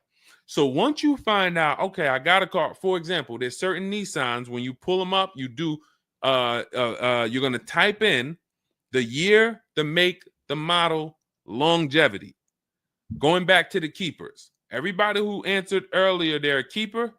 You buy your cars, you keep them more than 8 years, type K for keeper. You don't lease. I don't want you thinking about leasing. But if you're keeping, you need to think about warranties. Just like people who lease don't need to think about warranties for the most part, unless they're a high mileage driver, they're getting a high mileage lease, they're not thinking about warranties. So if you're a keeper, you're thinking about warranty, which means you need to look at longevity. There are certain cars you're going to type in, do this exercise, type in the year, make, model, and the word longevity to Google, and you're going to see this car, owners report transmission problems between 90 and 110,000 miles. There's nothing you can do to change that car's DNA. Nothing. So yes, you can get one with good service records, good accident history, good title history. Nothing you can do to change the fact that that car has transmission problems from 90 to 110,000 miles. So once you do that exercise, that quick 5-minute check, then we can look at what's the cost of repairs on this car? Is it a Mercedes where when something breaks, it's $2,000? If it's a Mercedes and something breaks, and you can keep typing your questions. If you have a question on TikTok, nothing's off limits. So we got time for a few more questions, but you got to type them in for us to bring them into the show. So are we, once you know what cars, like give you an example, you got a Honda, you got certain cars, they're very inexpensive. Something breaks on the car, the parts are cheap, inexpensive. These are the cars where you don't need extended warranties as much as you need a car when you look at a car that has high cost of repairs. So what should you be typing in for the car you want? Cost of repairs. If you're looking at a Volvo XC90, Volvo XC90 repair cost. Where does it fall? You're probably going to land on an article that shows you the rankings of cars repair costs. If you see that Volvo and Cadillac and Mercedes and all Range Rover, Land Rover, they're up here, then you need an extended warranty. Because when one thing breaks, if you got a $3,500 warranty, it might pay for the whole warranty. One thing.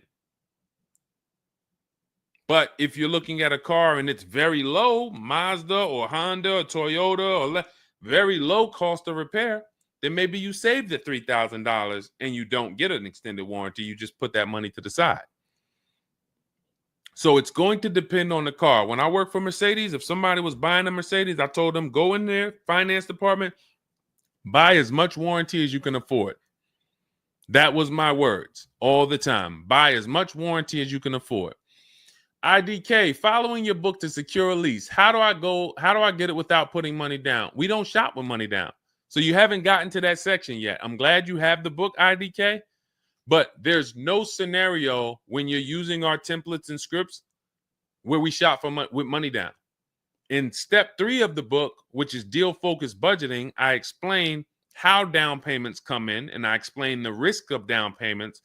But when we're in step 5, which is reaching out to dealers, where we're getting our offers, there's no down payment that ever comes into the conversation. All of our lease offers are with first month's payment due at signing.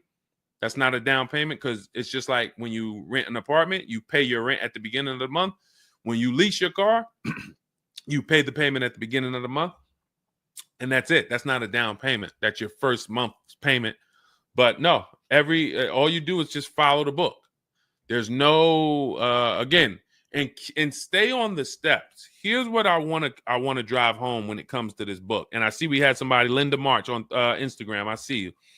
Grab Linda March's question, please, on Instagram, Dolan. Do not read this like this is some seminar. There's 2 types of people who use the Cars from Home stuff. All of our stuff is made to be like you having a conversation with me. If you jumped on the phone with me and you said, Deshone, this is what I want. What's my first step? I would give it to you and then you go do it. I wouldn't say to you, okay, Linda, you're going to do this. And then once you do that, go and do this. And then once you do that, go and do this and then do that. And then by the time you finish this, you'll see this on this website, and then you'll be ready to pick up your car then. How would that go for you? Carrie Ann, Gifted Hands Cash, good to see you on Facebook. Well, how would that go for you? You would be like overwhelmed, confused, messing up. That's the way it is when you get my digital book, Cars from Home, and you read it straight through.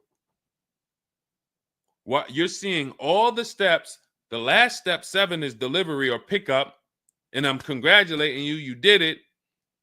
The step before that, we're going over paperwork in the finance department and extended warranties. You shouldn't be there because you should be going through step 1, checking it off. Deshone told me do this. Step 2, check it off. Step 3, and then once you get to step 7, which is delivery, check, just picked up my car. It's a checklist, not a Bible or a almanac for car research or car studies. That's not what it is. And so I want to let you know that so that you don't come in thinking you're about to learn a lot about cars. In fact, that's how it was when I first started. My first book was called 52 Car Buying Questions Smart People Don't Ask that cost them thousands.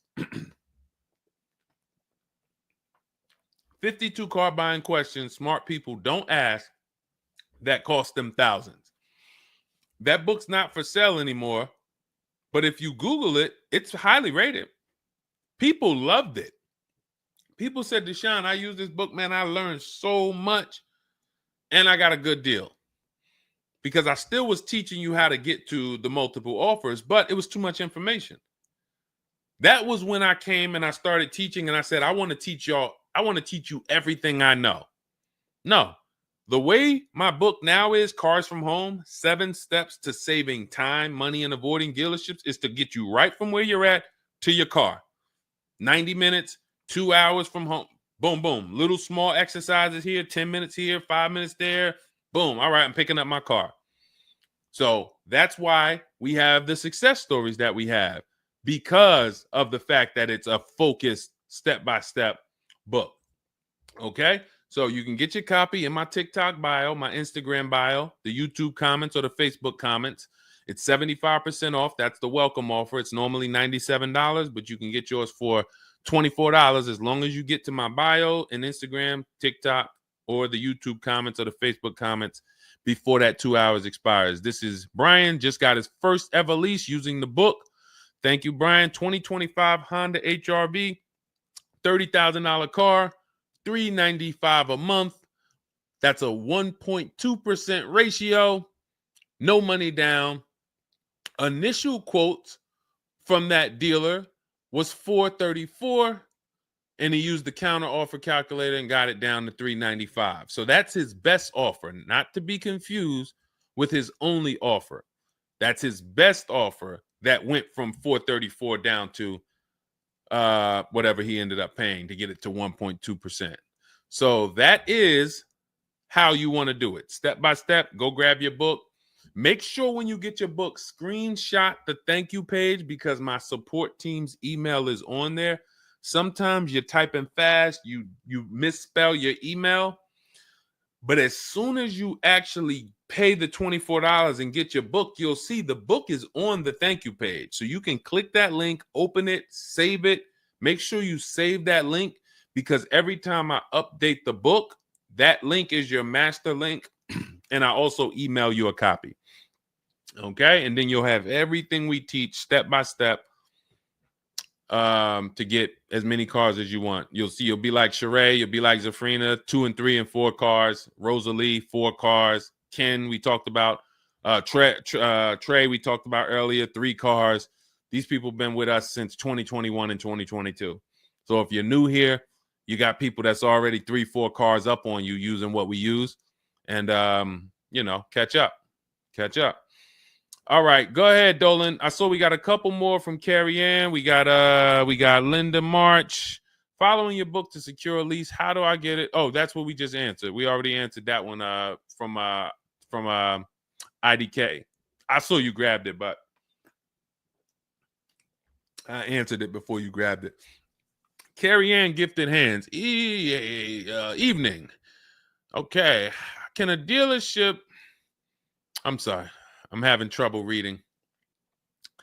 I'm going to have tea on these broadcasts, because can a dealership take your newly purchased vehicle to a private mechanic without telling you? Actual dealership, because he refused to pay the money to get it fixed. Can a dealership take your newly purchased car? So if they're taking it to a private mechanic, then it most likely does not have a manufacturer warranty, because if it had a manufacturer warranty, for example, Kia has a 10-year manufacturer warranty, bumper to bumper warranty. I think it's 10-year bumper to bumper. But when the manufacturer puts a warranty on a car, dealerships don't really want to take it anywhere, because the manufacturer is covering the cost. They're covering the cost of the parts. They're paying the dealership for the labor. So it sounds to me like you got a pre-owned car and it was newly purchased to you, but it doesn't have a warranty. So they may have offered you some form of warranty. Maybe they put something in writing, and whenever you buy a car, you should have something in writing on the buyer's order. This is why we have a whole step in my book for paperwork and protection. That's step 6, because you need to have certain things in writing before you actually take delivery or pick up. But it sounds like they probably had an in-house warranty, like, hey, if you come back, you got 30 days or 3,000 miles, or you got 90 days, and if anything goes wrong, just come on, bring it back. And now you brought it back because you had an issue, and they're looking and saying, well, our guys can't fix the issue, or we don't want to pay our guys to fix it. We're going to pay, this guy over here, and he's going to fix it. He can do that because there's nothing in writing that says he can't do that. And she said, correct. Ask me how I know. I swear, the reason why I invite you into my world, guys, is because everything that you think is complex is totally normal for us. That's a crazy situation for you. I can tell you exactly what's going on because I've seen this situation for the last 20 years. So when you're coming into our world, it's like, wow, this guy really knows. I see why he can kind of keep me calm, because this stuff is calm for me. That's where I want you. It's like being with somebody and you're going into a scary situation, but they've been here 200 times. Oh, it's dark back there. No, nothing ever comes from back there. When we get up here, you're going to hear some sounds in the bush, but that's just little raccoons and they're harmless. They actually like, oh, okay. You start to get more comfortable because the other person has been here a lot. So there's nothing in writing that says he can't do that. But if it is in writing that he needs to fix the issue, that's really all you care about. What's really in writing is you need to fix this. How you fix it and who you get to fix it, that's your internal business. If you want to take it and outsource it to another mechanic because your mechanic can't figure it out, that's fine. Some dealers have a relationship with a dealer up the road. So if, a used car dealer might take it to a Subaru dealer if it's a Subaru, and they might, but their thing is they need to get it fixed because they're obligated. You said just purchased it, went back into the shop 2 weeks later, still did not have it back. Exactly. So they're going to try to do everything possible to get it fixed. And that may include taking it to someone who they think can fix it. Now, I assume, are your payments due? Did you start a loan? Because this is different if you have a loan and you have my car and I have a payment due in 2 weeks or 3 weeks or 1 week. And if my payment is due, then I'm going to actually wait probably 1 month. And if I don't have anything in writing of when I'm getting this car back, then I'm going to make a police report. And because now I'm getting ready to either unravel this deal. You got to give me a car. I need to, and watch this. Why the police report? It's to document what's happening. First of all, people don't like to see police pull up to their, it's leased. It's a brand new car.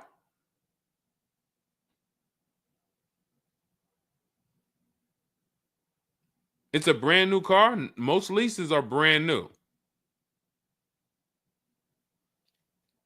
In which case, a private mechanic shouldn't be working on a brand new. No, it's used. That's another reason we don't lease used cars. That's uncommon. See, that's what I was saying. Leasing used cars is very uncommon. No competition, warranty issues. This is why it's not a mainstream thing. And this is why it's not something that I recommend. But I don't say it's not possible. Because when people say, oh, Deshone, could you lease a used car? I'm not going to say, no, you can't. But what I'm going to say is we don't. Now, you have is there a warranty in writing? Did they write something on, because now you pretty much have a payment on a car that's used. That what is the warranty? What did they put in writing that they would cover if something went wrong? They had to put something in writing because they're covering it now. You know, or they have to fill some form of obligation. You paid 2 payments, but what warranty did they give you? Was it a certified car? Because that would give you a year warranty from the manufacturer. But again, I don't think you have a manufacturer warranty. In fact, I almost know you don't, because they wouldn't be taking it to a private mechanic if it had a manufacturer warranty. Originally 32,000, at the end 62,000 through. Originally 32,000, at the end 60,000 through Exeter. Yes. Well, I mean, originally 32,000. I don't know what you mean by that. Is that your mileage? I need to know. Did they put something in writing saying that they were giving you a warranty?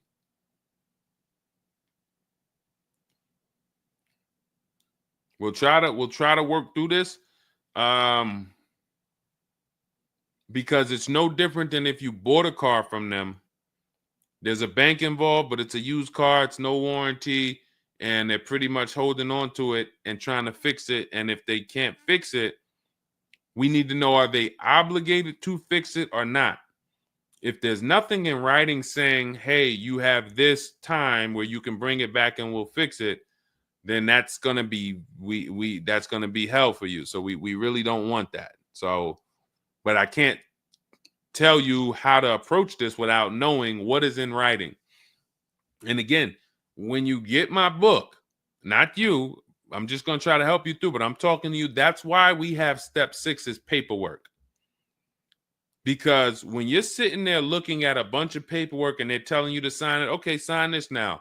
All right, this is your motor vehicle stuff. This is your okay, do you want this?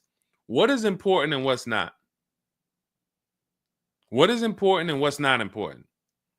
Out of all of this stuff, there may be 1-2 words on here that I need to know. I need to look at that buyer's order, and I need every used car, every single used car.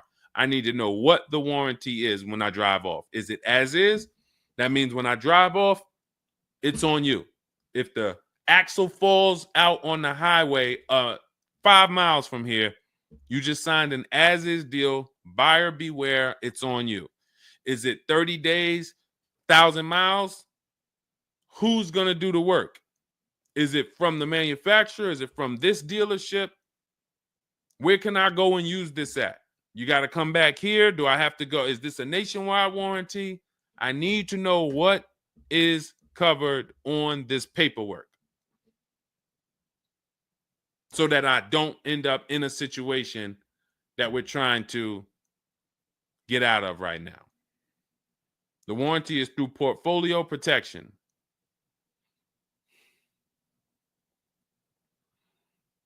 So it's a warranty. May not be a good one, but it's a warranty. So if there's a warranty, that means they're obligated to fix it. And if they're taking too long to fix it, and I have a payment, did they put you in a loaner car? Are you driving now? What are you driving now? If I bought a car with a warranty and then it had problems, I dropped it back off to the dealership and they had it for 2 weeks, and I have payments I'm still making on it, I just got it and it's in the shop, I'm not going to let that car stay in the shop more than 30 days with no car. I'm in a loaner. Okay, so you got to just chill out. You got to just chill out. Hopefully the loaner is as nice as the car you got. And if the car and if that's the case, then you just chill out. It's not a mainstream program you're in. It's like a black market program. That's the best way I could describe it. These companies that lease used cars, it's a black market kind of behind. It's not a mainstream thing. That's why all of these companies are small or like very little known name companies. They could go out of business. Nobody knew. Who the heck were they? Nobody knew. portfolio such and such went out of business. I never even heard of them. Who are they? Because they operate in the black market back there. So the general manager refused to pay the $4,300 for the corrosion on an important part. Again, what's your payment on the car? I just want to, I think this is a valuable lesson. They've had my van since from June 19th. Oh, they've had the van for that long? And you've been in the loaner?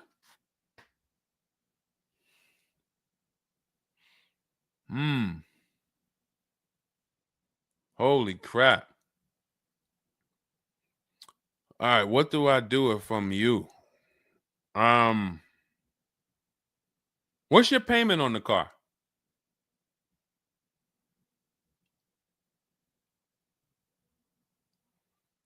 Company had your car for months. You leased it, dropped it off because it was having problems. They've had it for months and can't fix it. And you're paying $775 a month. What kind of vehicle is this? What kind of vehicle is this that we're paying $775 a month for?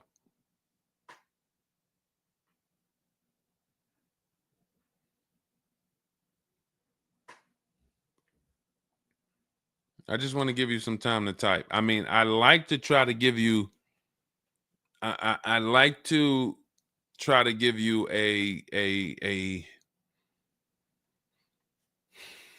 like, what would I do in this situation? And then you have to realize that you can never put yourself in this situation again. Pacifica, a Chrysler Pacifica. It's just getting worse and worse. $775. Do you know what you could be driving for $775? See, the used car leases. Why the used car leases? They don't even make financial. It's not even like a huge financial win. If you'd have told me I'm driving a Chrysler Pacifica and it's $300 a month, $250 a month, then I'd said, okay, well, maybe they're giving you a stupid deal. But I could show you 5 cars for $775 a month that are $80,000 and $90,000 cars, brand new cars. I'm sorry, for $775 a month, I can show you $775, $60,000 cars, $55,000 to $65,000 cars, no money down. I also traded in a Buick and they gave me $2,000 for that. Listen, dear. All right. They want to keep you in the car. God, how can you get out of this car? Oh man. And just so you know, some situations you can't get out of. So it's not like there's always a way out. There are some situations. That's why the reason why I want you to have my book, 7 Steps, Cars from Home, 5-star rated, Google it. The reason why is because you're not going to, once you sign that paperwork, it's not as easy as you've been taught to just get out of it. If it's a bad deal, if it's an overpayment, you go switch your car, it doesn't mean you got out of that deal. You just got out of that car.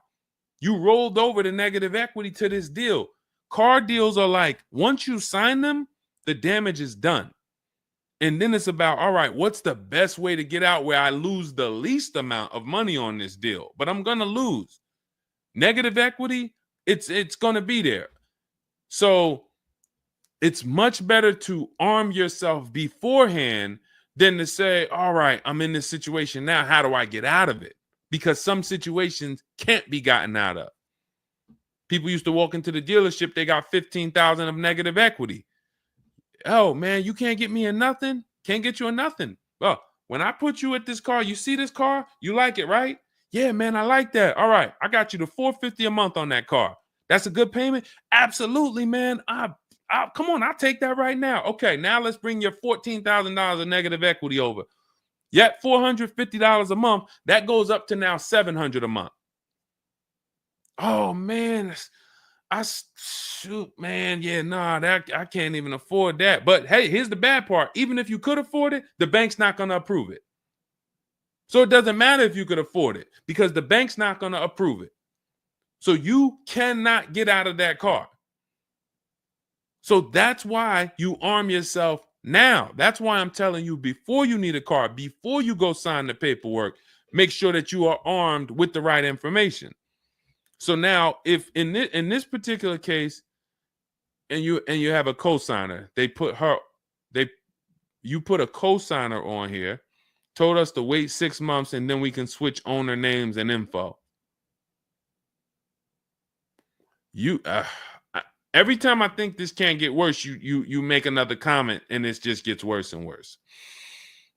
They called me in yesterday to pick it up, and the same problems were present.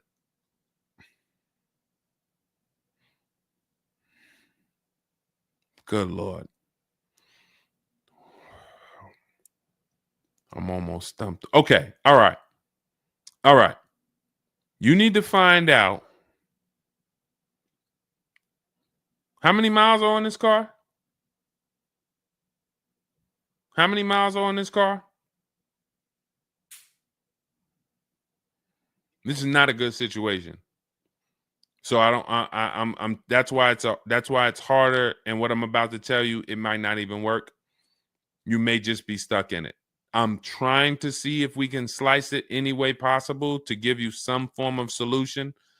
But if they keep giving you the car back, same issues, 60,000 miles on the car. Okay, so what I would do is you call and get the payoff. It's gonna be low. I mean, it's gonna be high. Call and get the payoff because your payment $775. I'm trying to see if you can sell your way out of it. Can you do a lemon law on a used car?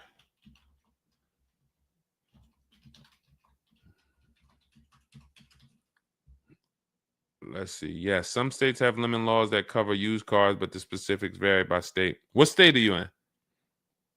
If they can't fix the same issue, but it's an aftermarket warranty.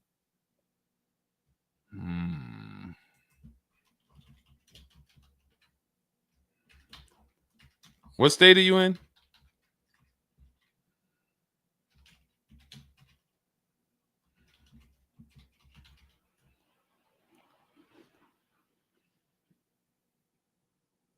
Maryland.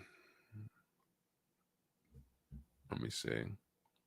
On a used car, Maryland. In Maryland, the lemon law primarily focuses on new cars or lease cars. Nope, that's not going to work.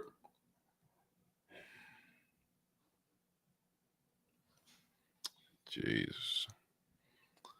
I'm gonna be real with you. You could shoot me an email. I don't know if you can get out of this. You know, a contract is binding. You signed a contract. And let me tell you this.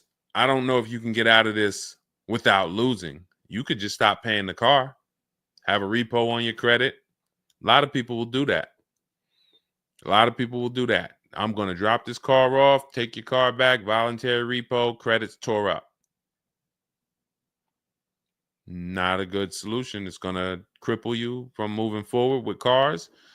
It's going to make it hard for you to get your next car. And then when you get a car, it's going to make that deal is going to be bad. Geez, how long is the lease? So this is just for those of you who are just joining us. We have this young lady got she leased a used car. Don't do this.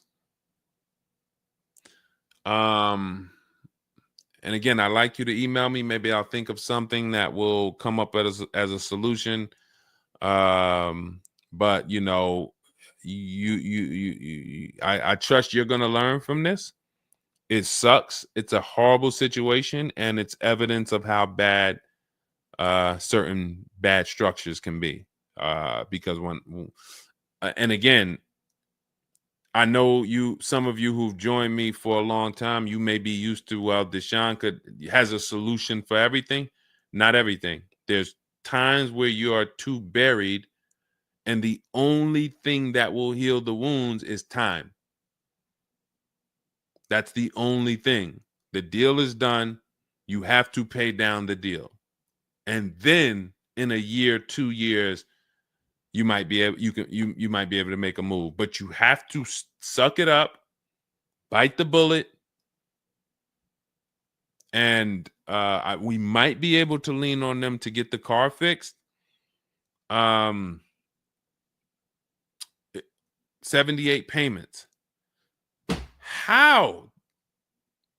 You said you leased it. This is a loan then. This isn't a lease then. 78 payments. You're in an 80-month loan on a Chrysler Pacifica paying $775 a month. It's not a lease, that's a loan, and it's 8 years that it's 7 years. 7-year loan.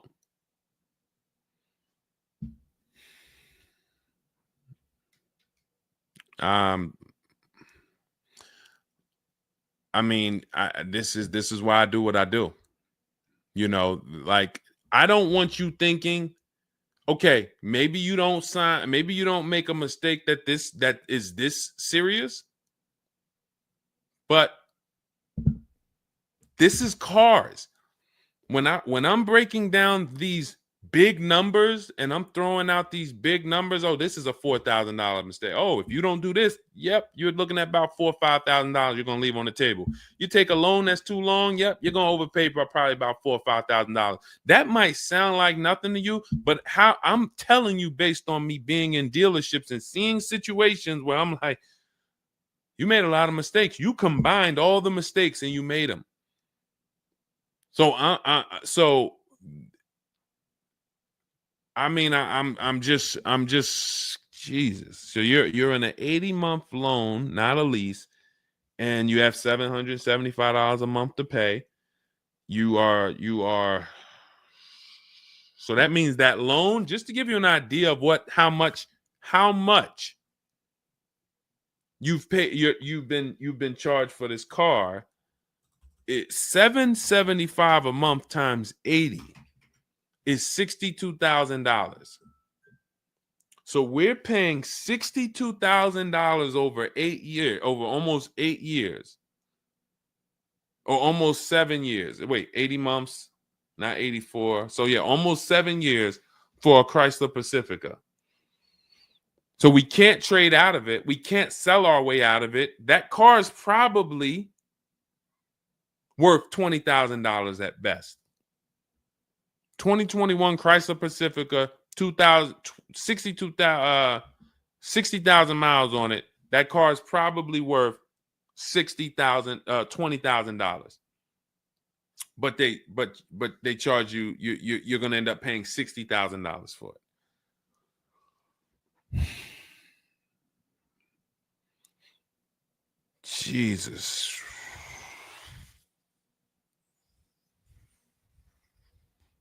Most people will let the car go. Most people will let the car go. I don't. If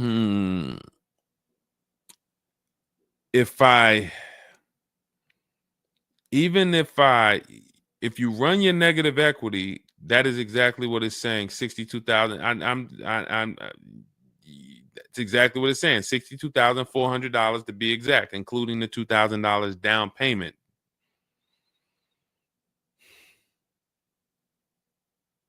What's the name of this company that you did business with? My friend will not let that fly. That is one of the worst car transactions that I've ever seen anyone in. And your friend is on the deal with you as a co-signer. This is level 10 out of 10 bad. Rich Morton Mazda. Do you know what your credit score was roundabout when you made this deal? Rich Morton Mazda in Maryland. Everyone remember that name. Rich Morton Mazda in Maryland. Stay away from them. This is one of the worst deals I've ever seen. She is the main person they told me I could not sign the papers.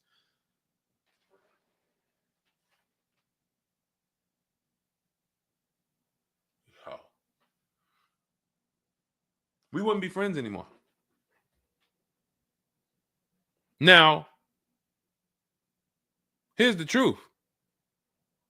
Nobody pulled the wool over anybody's eyes. We looked at these numbers. She didn't say to you, wait, these numbers look crazy. I'm not signing them. You're not getting this car. Both of you went in there and signed these deals. So let's I'm not even going to say she's the friend, but nobody's going to say, well, y'all tied me up and held a gun to my head and made me sign those numbers, and y'all didn't even read those numbers to me. So, but, jeez,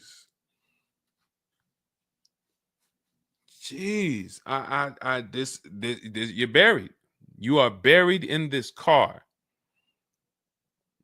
The only way, and what's crazy is, even if you voluntarily let it go, you ruin your friend's credit.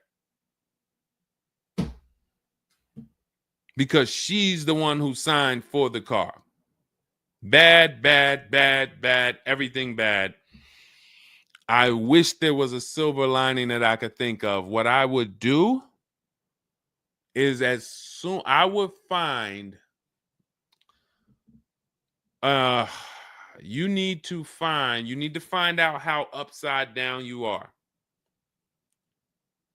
You need to go on CarMax, write down these 6 sites, write down these 6 websites.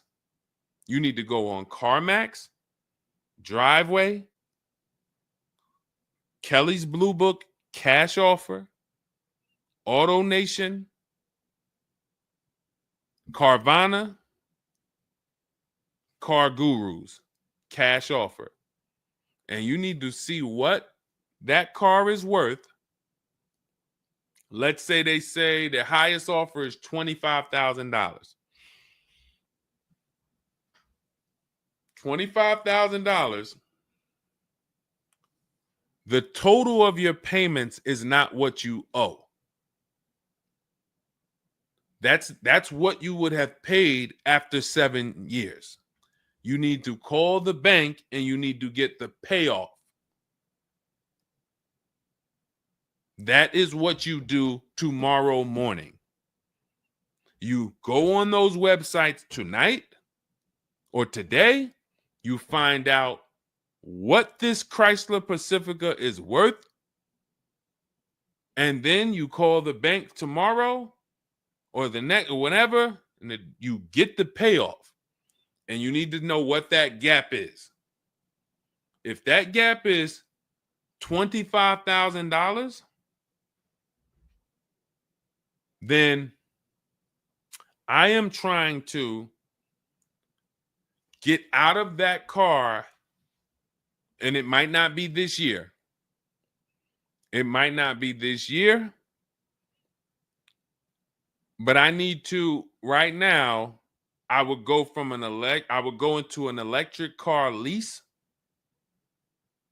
where I could get, like, there are certain electric cars, and if I was shopping them, I would choose a bunch of them that were 50. I mean, I got a couple people who've gotten Like Val, she just got her electric vehicle. Some of these electric vehicles people are saving. This is a 1.16, but even going back to Zafrina's first deal, she got an electric car and she probably got like close to 17 grand off the car. Milligan, I always use Milligan because she got one of the biggest discounts ever using what we use. It's an electric car, but she got, where's Milligan? I got to label these better, Dolan. Remind me I got to label these better because I cannot just cycle through these. Sean got 20 grand off. The reason why you need a car that when you shop your deals, you need like $30,000 off the price of the car. And because right now you're paying a high payment and the car is worth nowhere near what you're paying. So as you pay $775 every month, you're paying it towards an asset that is worth nowhere near what you're paying. You also need to find out if you have gap insurance. So I'm going to give you those 2 homework assignments. And then the next time we're live, you jump on the show and you tell us what you did. Those 2 homework. Find out if you have gap insurance. And then you need to get your payoff and go on those websites and get the cash offers and find out what the gap is. Because if the gap is $25,000, then what I'm doing is I'm shopping. If you listen, you get, if before I tell you to get the book so that you can shop a bunch of different electric cars from home, you need to get $25,000 off the price of some electric car. While they still got the rebate, while they still got the incentives, those incentives are going to go away. When do the electric car incentives go away? Let's see. Hold on.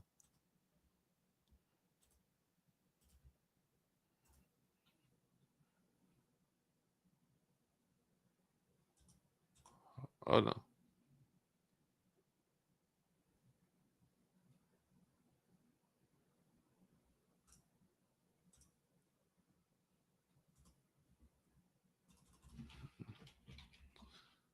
When do EV incentives?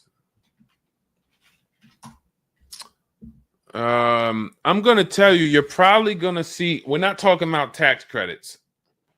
You're probably going to see huge electric vehicle incentives for the extended future because they're still building them and not many people want them right now.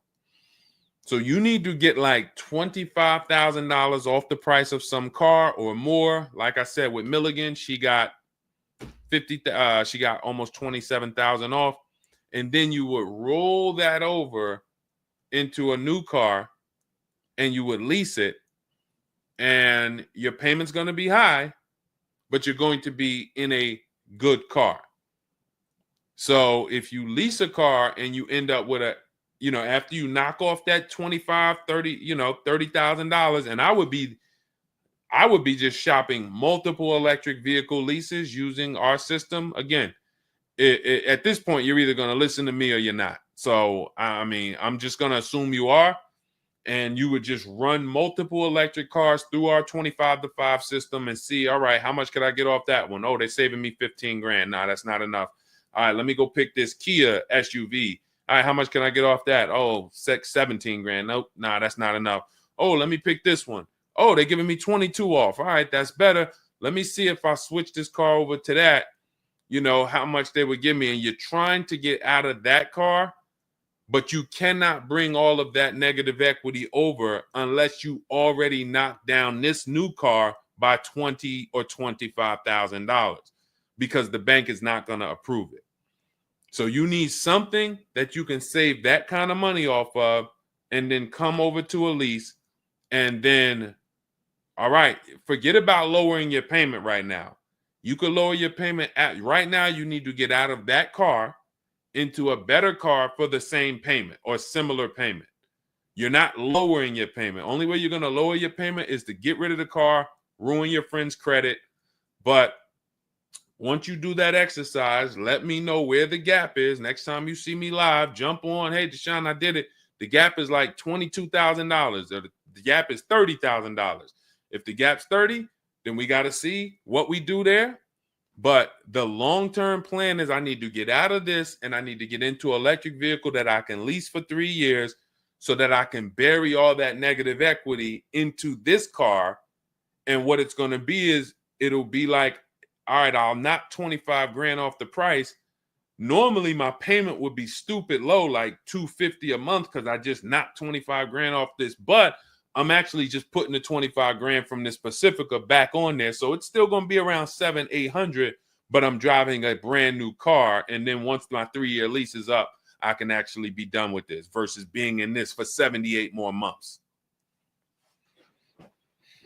All right. So next time I'm live, jump on and, tell me you did the homework and we can see if we can actually, try to get you to some form or fashion of some type of end.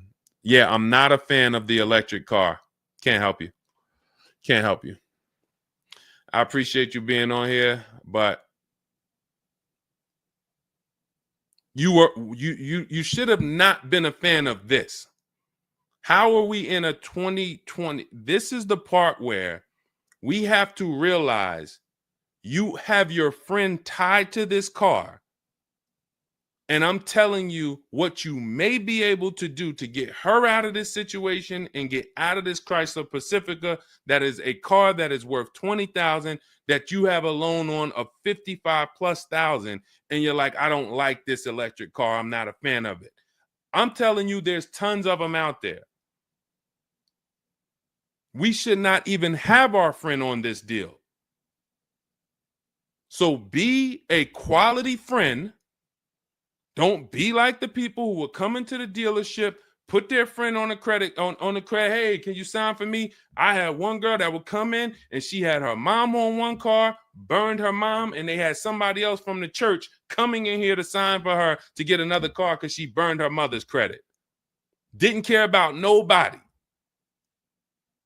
Do not be that person. You have someone tied. Your friend was nice enough to be on this horrible, terrible deal with you. Now you need to do something to show her you are trying to get her out of this deal, regardless of how you feel about the car, because you should be feeling terrible about the Chrysler Pacifica that you're in that we have an 80-month loan on. She is the one who put us in this situation and we are trying to go the best route. So how are you in the deal? Does the lease go from the day you got it to the anniversary day? It goes usually 3 years. How are you in the deal? When you're saying your friend is the one that put you in the situation,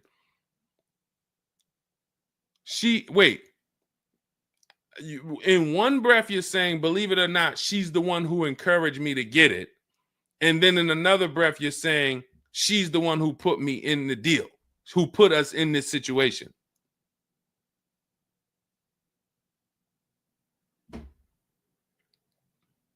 I don't care who put you in the situation. It's a horrible situation. So if you want, that is the only solution, and it may not even work. So let me just be clear. Lots of people on the show, they seem to be very interested in your story. This is a very interesting story. There's not many times I had to jump on this show and hear something where I'm like, you're probably not going to end up with another car. You're probably going to be stuck in that car for at least 3 years, paying down the balance because you owe too much on it. And maybe you can lean on them to fix it, but there's no lemon law, so it's not like you can actually put it through a lemon law. So you might just be giving it back to them to fix, giving it back to them to fix. But you're in the loaner and your friend's on the paperwork. So that tells me the car was for you. It wasn't for your friend. So your friend signed for the car knowingly, may have encouraged you to get the car. Yeah, girl, I'll do it. Listen, I want to see you win. Look, maybe didn't know what she was signing, didn't understand. All right, you're $775 a month. Can you afford that?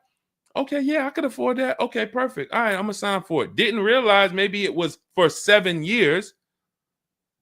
and didn't realize that, oh, shoot, you're going to be paying 60 grand for this car, and didn't know, oh, this car is going to be in the shop, but it's your car because you're the one in the loaner. It's not her car. She's not in a loaner. So there's only one potential solution where you could even think about getting out of this car, because no one can get you out of a car that you're $30,000 buried in. There's no bank. You could have a 900 credit score, never missed a payment in your life. No bank is going to approve taking $30,000 from this Chrysler and putting it onto whatever new car you decide you want. You need to get a huge discount off of some car. There's no car that's going to give you 30,000 off or 25,000 off except an electric vehicle. So if I'm telling you something that may not even work, but it's your only route, that's all you got. You want to come up with something else, repo the car, ruin your friend's credit, I got nothing to do with that. My only job is to try to provide and advise a solution to when people tell me, this is my situation, this is my goal. Normally people have 2 or 3 options. You have half an option. Like, you ever play spades? 1 and a possible, 3 and a possible. You have none and a possible. The possible might not walk. But I'm telling you, do this exercise, and then we can see if that possible will walk. If it doesn't, you got no books. You stay in the car, and that's your only option. It's a bad situation. One of the worst I've ever seen. And I'm not saying that to beat you up. I'm saying that so you realize the severity of the transaction. So if I have to bite this bullet and I got to pay this car for the next 2 years, 3 years, it's because I'm in a bad situation. And then when I pay down this car, maybe I can make a different move in 2 years. And then I'll be much wiser before I make my moves, so that I never end up in this situation again. Okay? So for everybody who joined, this was great. Again, my goal is to keep you from ever making mistakes. Every mistake you make on a car transaction costs you thousands of dollars. There is no the least expensive mistake you could make is getting gap insurance when you didn't need it. Getting gap insurance when you didn't need it, you just paid probably $400 or $500. You didn't need it. All right, you lost $400 or $500. That's the least expensive mistake you can make on a car. Everything else is thousands of dollars, $2,000 mistakes, $5,000 mistakes, and more. So you can avoid every mistake by having a step-by-step checklist. If it's in Deshone's book, I do it. If it's not in his digital book, I don't do it. So there's no way I'm going to make a mistake. That's okay, TJ girl. We'll be back tomorrow. If I'm giving you a checklist, check, do this, check, check. You're doing everything I say do. There's no room for a mistake. You're not following an almanac. You're following a checklist. That's why my book is called Cars from Home, 7 Steps to Saving Time, Money, and Avoiding Dealerships. Step 1 through 7, check them off. You do car transactions mistake-free. You don't miss any money with your financing. You don't buy bad cars. You don't do anything that you're like, oh, was this good? No, it's a checklist. So normally it's $97. It's a digital book. So you can have it in your inbox in about 5 minutes, and you'll get it for 75% off as part of our welcome offer in my TikTok bio, Instagram bio, Facebook comments, or the YouTube comments. There's a link there. Just get there before that 2-hour countdown expires. Once it expires, it goes back up to $97, which is still worth every penny. You spend $700 on a home inspection. Why do you spend $700 on a home inspection when you might not even buy the home? Inspector might come back and say to you, you know what? Hey, listen, I got the report for you. Just so you know, that roof needs replacing. Those boards, the electrical system in the back, there's a lot of stuff that's not up to code. And then in the basement, you got some water coming in through the foundation there. Listen, house needs a lot of work.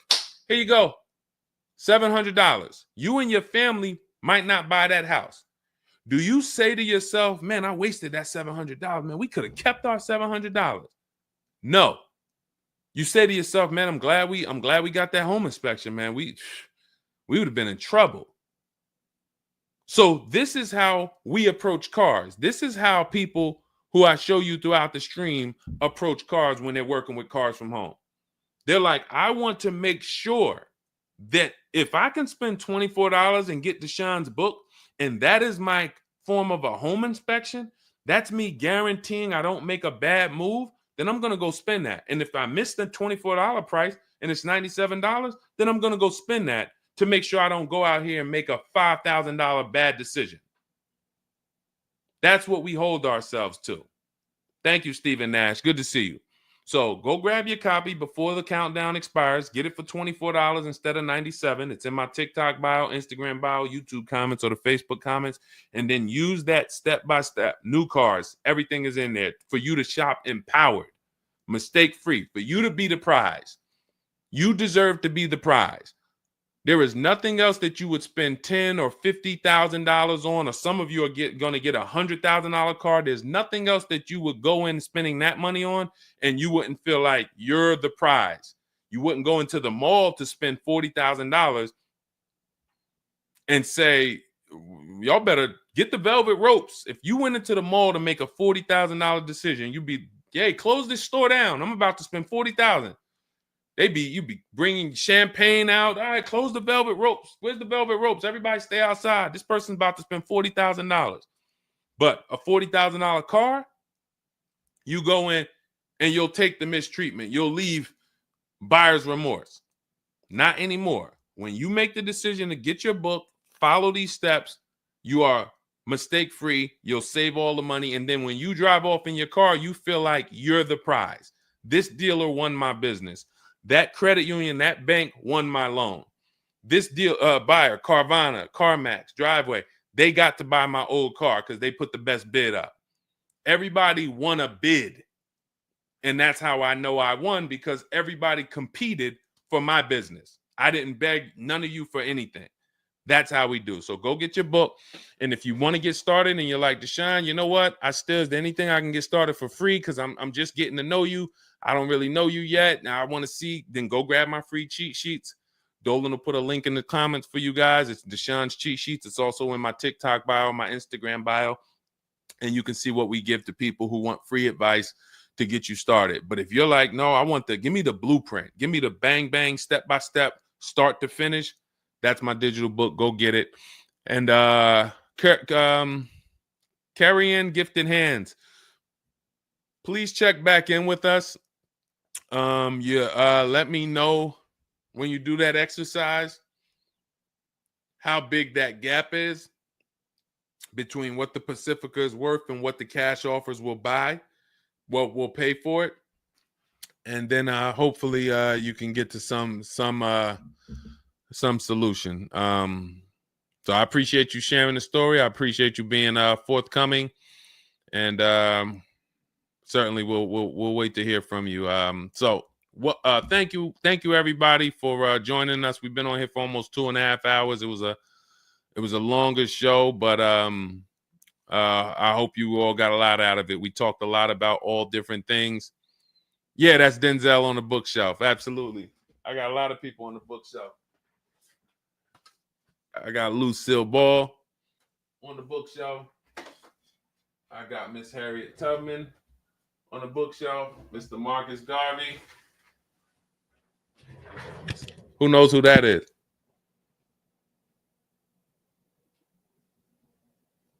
That's the great one.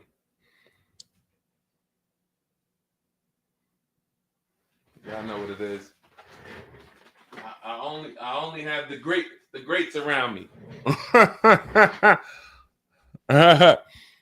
Alexis Chu, you don't know who that was? Who could tell Alexis who that last person was? Man, you better get up on the honeymooners.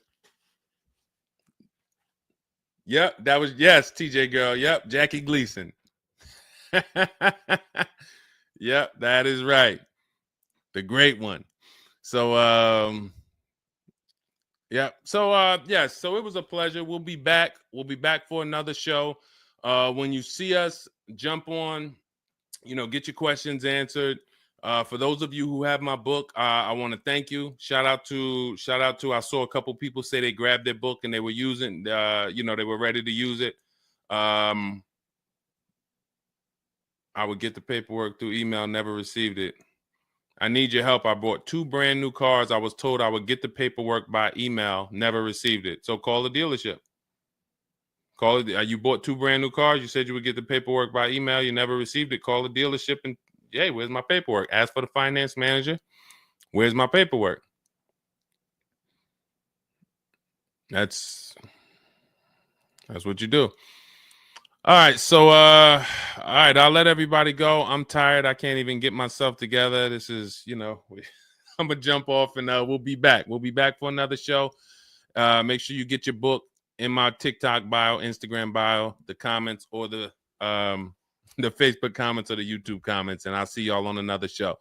All right. God bless you.